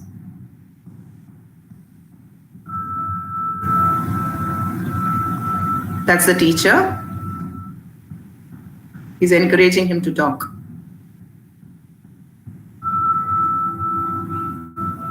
Queen Mother is really nervous, and that little girl is the Queen Elizabeth.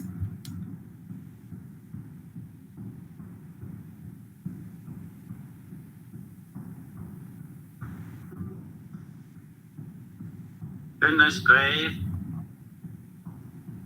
hour,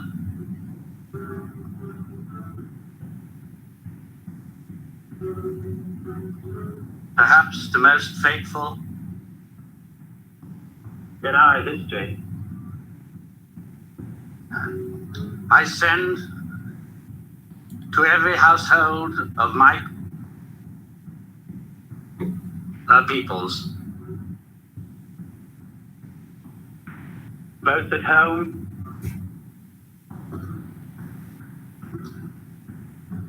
and overseas,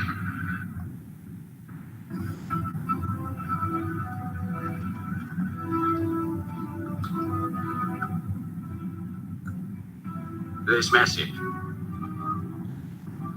spoken with the same depth of feeling for each one of you, as if I were able to cross your threshold and speak to you myself.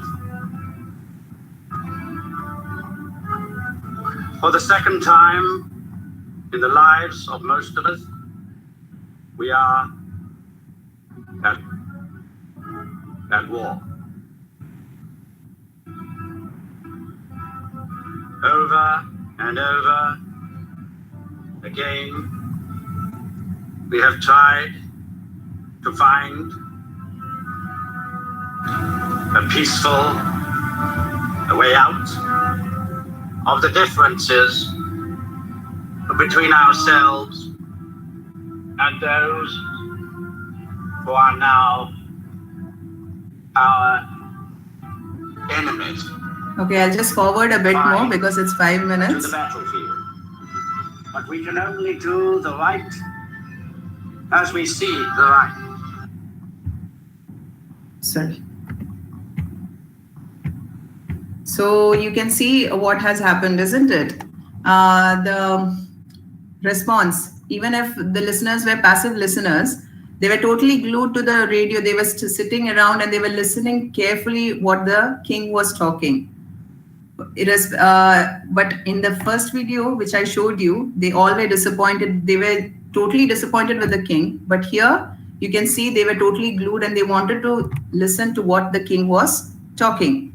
That's what I told you earlier on. You have to practice. That's how you get a control on that fear, and that's how you improve your speaking skills.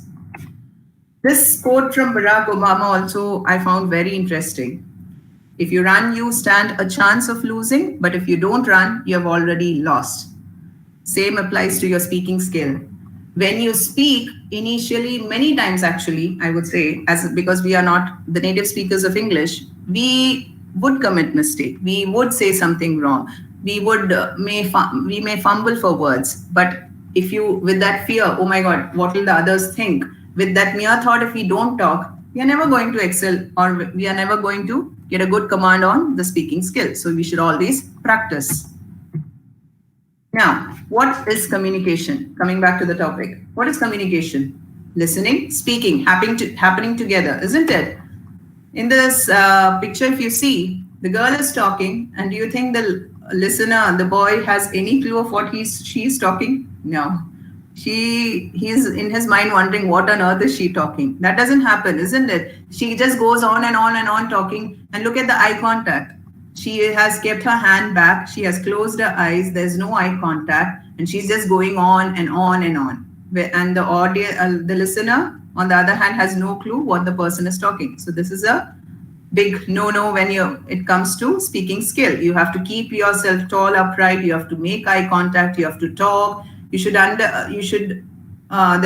speaker should understand, should make out whether the other person, the listener, is able to understand.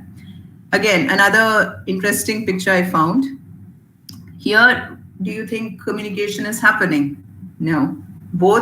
Two people are there. Both are talking at the same time. They are just talking, but that grasping or the listening skill is not happening anywhere near them, isn't it? They are just talking. The other person is not even bothered what the other person is talking. That listening process is not happening. So this is also not a way of communication. Communication is not one-sided, but two-sided, listening and speaking. You should give an opportunity to the person who is speaking to speak, and at that time your listening ears should be on. And when the person who is listening wants to talk, you should give that person a chance to talk. Same as I said, listening while others are speaking, the listener's eyes should be on the speaker rather than just looking what is happening on your mobile. Keep hands, feet, mouth quiet. That means keep it to yourself. Just don't move around and all. Doesn't interrupt and wait for the turn to talk. Raises hand to respond. Asks questions to get information or understand what was said.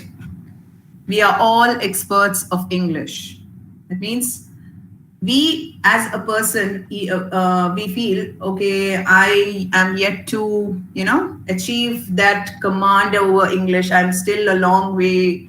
I have a long way to go to achieve or gain that confidence. It's actually not there. Like deep inside us, we have a lot of vocabulary in us, which we don't know consciously in our subconscious mind.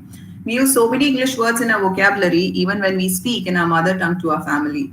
When we are talking, without even knowing, without our knowledge, we talk and we add in our mother tongue some English words. When you're asking your mom or dad, where is my phone in your mother tongue? Phone is an English word. Where are my glasses? Glasses is an English term.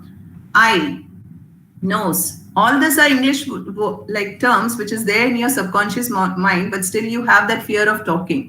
So scratch your brain and you'll definitely agree with me. Means just think what all words you use in your day-to-day life.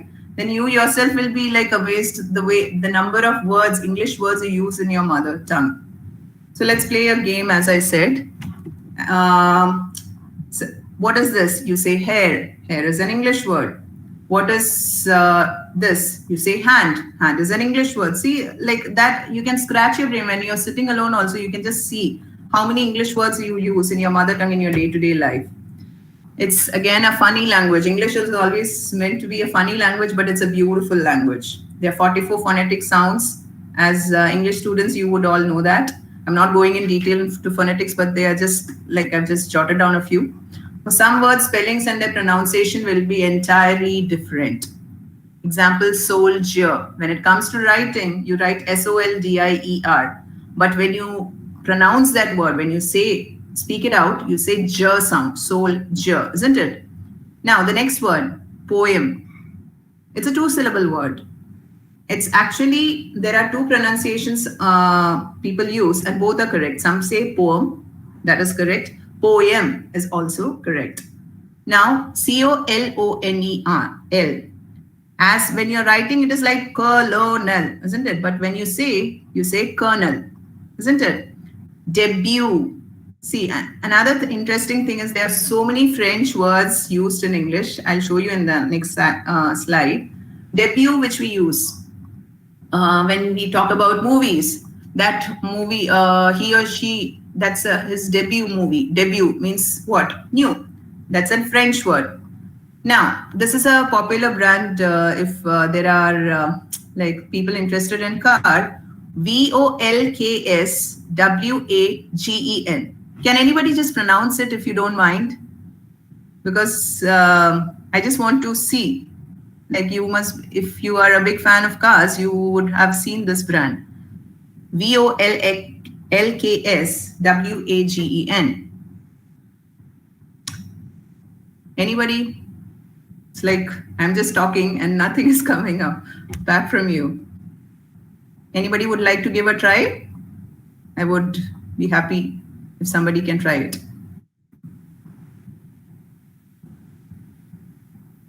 Noah? Ma'am, is that Volkswagen? Very good. It's Fox. It's V is there. Good attempt. It's not Volkswagen. It is called Foxwagen. That's what I said. It's a funny language. Though the spellings in writing, you write VOLKS, you pronounce it as Fox. Foxwagen. Now the next one is rendezvous. It is written and you write and you just read, you say rendezvous. That is our basic tendency to read. It is rendezvous. Rendezvous means a meeting which is pre-arranged one. It's already arranged. Okay, way ahead the time to happen. Like the interviews with the big film stars or politicians which comes on TV. It is a rendezvous. They already arranged that prior to the time. Now, next one is some words are pronounced similar but have a different meaning and spelling, which are called, homophones. Right. The pronunciation is same, but the spelling and the meaning is entirely different. These are the examples, some of the examples. Loose, pronunciation same, but the meaning is different. Red, whole, dear. Now, these are the words I'm not going to read in detail, but you can see it on your screen. So many French words are used in English, and we'll be surprised to see, because most of us, including me, most of the words I didn't know it belonged to French. It was taken from French. Debut, kernel, allowance. You talk about it, isn't it? Allowance. It's a French word. Aviation, bachelor, person who is not married, bachelor. Who knew it is from French? Ballet, bon voyage means goodbye. Champagne, debris. Debris means broken. That's also a French word. Facade. If you see, that means face. Fiancé. That's a French word. Kilogram. I didn't know that came from French. So there are many words like this. You can, when you browse in Google, you can see these are a few words. Instead of using the common normal words, you can always enhance your vocabulary. The words, there's so many synonyms to that same word. You can use that in your sentences when it comes to reading, when it comes to speaking and writing. All that, impresses the person, whoever's reading, they'll be quite impressed. That brings a positive attitude towards your speaking and writing skills. These are informal words, like you are saying, are you right? Instead of saying, are you right? You can say, are you correct? Those words just make a lot of difference. These are some of a few words. Choose, instead of using choose, you can always say select. Deal with, you can say manage. I'm hungry, I'm famished. Some people say I'm famished instead that I'm hungry, like that you can say. And these are a few books which I would recommend for enhancing your speaking skill. How to Talk to Anyone by Lael Lowndes. It's a very nice book. And How to Win Friends and Influence People by Dale Carnegie. Talk Like TED. TED Talks you must have seen. Please do watch TED Talks as well. That also improves like the listening skill. With the listening skill, like it becomes totally active and you can grasp so many concepts. The speaker, whoever talks, it's very good.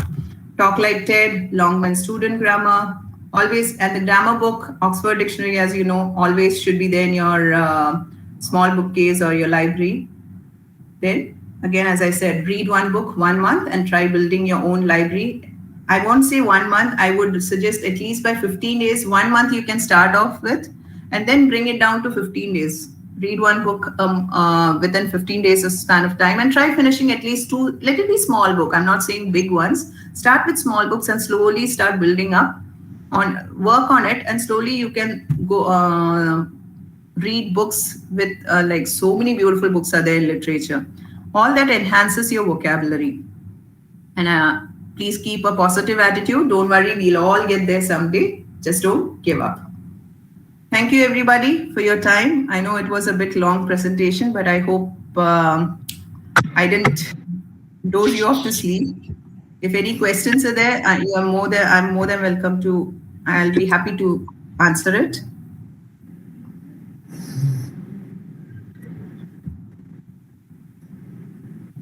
Okay, now dear participants, now the session is open for first discussion.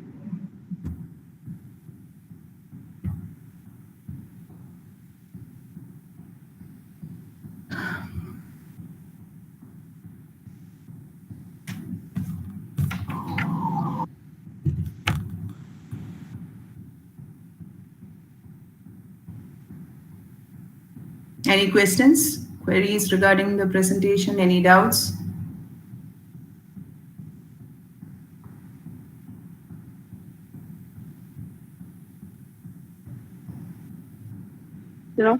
So no questions as of now. So we'll proceed with the session, ma'am. Ma'am, So if I thank you, Dr. Yes, ma'am. You shall just take up. one question. I'm so sorry Yeah, for sure, the interruption, ma'am. No problem. Go on, Manoj. Yes, ma'am. When we are talking about, you were asking us to, improve the language and try to add on to the vocabulary.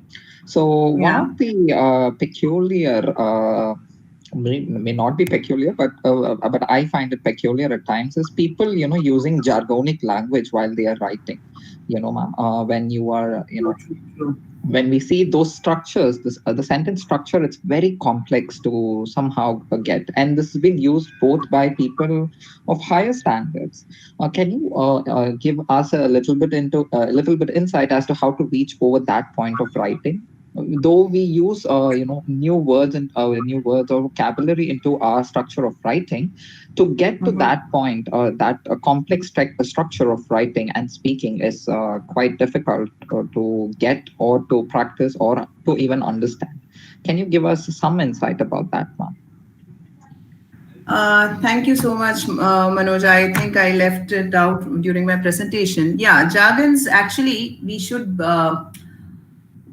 some people, when they write, I'm not criticizing the way you are writing, they have a good command in writing, but I personally, as a person, I feel we should avoid jargons. Like, keep it simple, keep it put across your words in such a way that even a common person, even he or she, whoever is not from the literature background, can understand it. If you're using some like complex words in your writing and you're just publishing it for the public, and somebody, like as I said, wants to build their vocabulary skills, and they are starting to slowly getting into the habit of reading. When they come across all these words, I'm sure that just pulls down your confidence level, and you're like, oh my God, this is so difficult, forget about reading, and they just walk back, isn't it?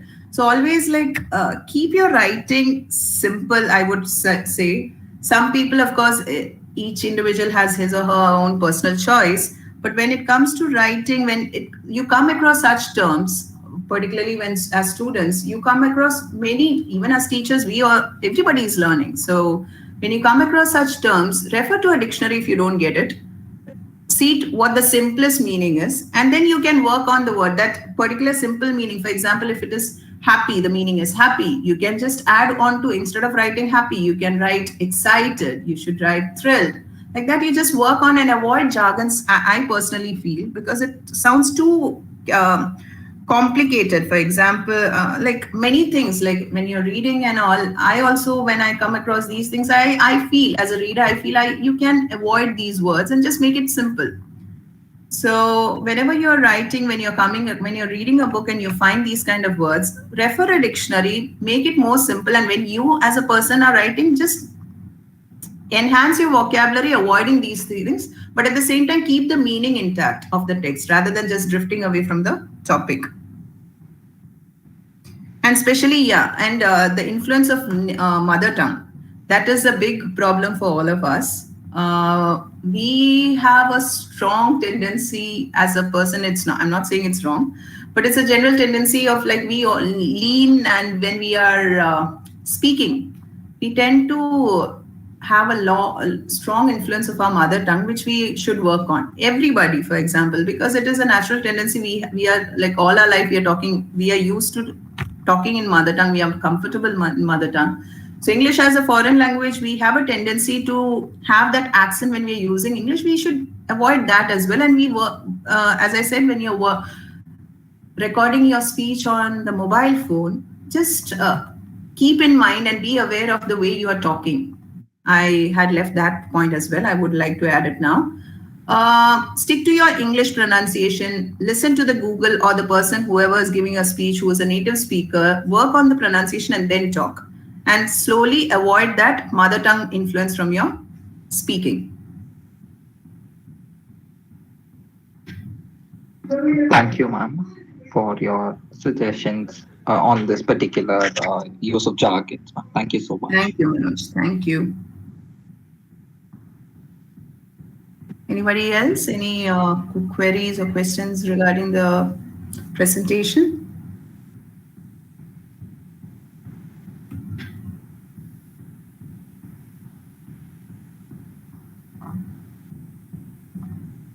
As of now, there is no questions, ma'am. If there is any, I'll forward it to your mail ID.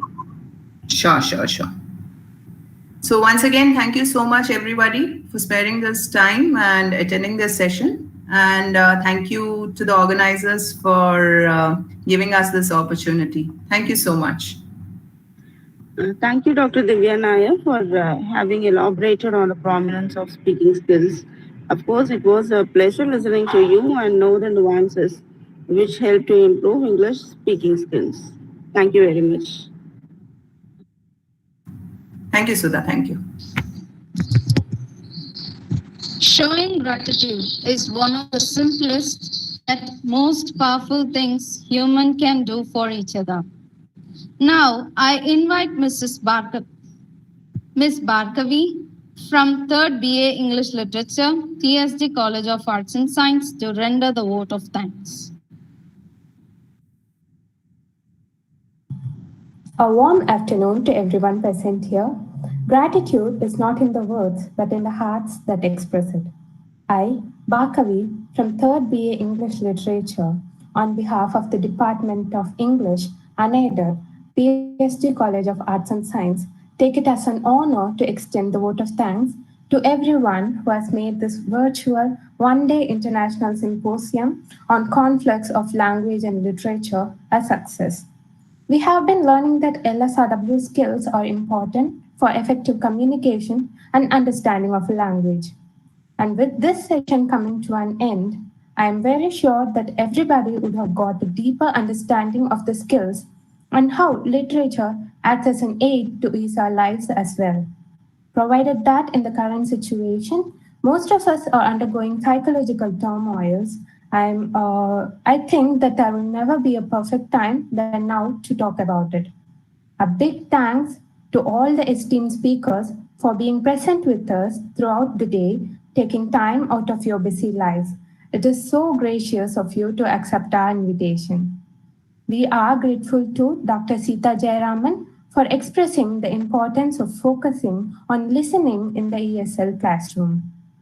I thank Dr. Anbalagan Vijay for sharing his thoughts on effective reading for language acquisition. I express my gratitude to Dr. Sita Balakrishnan for demonstrating how literature is a source of succor. We acknowledge our gratitude to Dr. Divya Nair for her excellent explanation of the prominence of speaking skills. I express my sincere thanks to the management of the college, the secretary, principal, and vice principal for their never-ending support to every venture we undertake. We are deeply indebted to the head of the department, Dr. Bharati, the teacher in charges, Professor Brinda, Dr. John Suganya, the organizer of this symposium, Dr. Divya, the staff coordinator, Professor Sudha, Professor Shivram Shankar for their support, and all the teachers of our department for their exciting initiatives to give us a wider knowledge. My heartfelt thanks to my fellow student coordinators who have been supportive in organizing this event. Many thanks to everyone who has joined the symposium and has been listening with enthusiasm throughout the day. Thanks to everyone again. Without your support and coordination, this event wouldn't have turned out the way it did.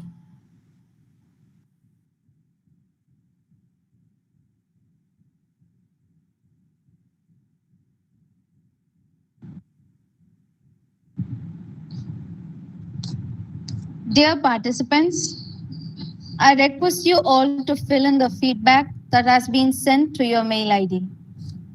Thank you all who made this day a grand success with your constant support. Thank you.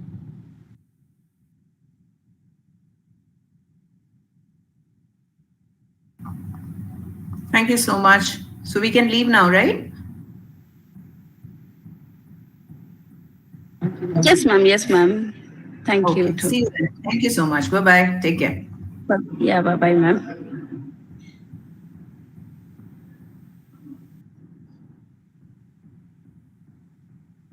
Bye-bye, Sita, ma'am. Yeah, thank you so much, Sudha. Thank you. Yeah, Take care all. bye-bye. Thank you too, ma'am.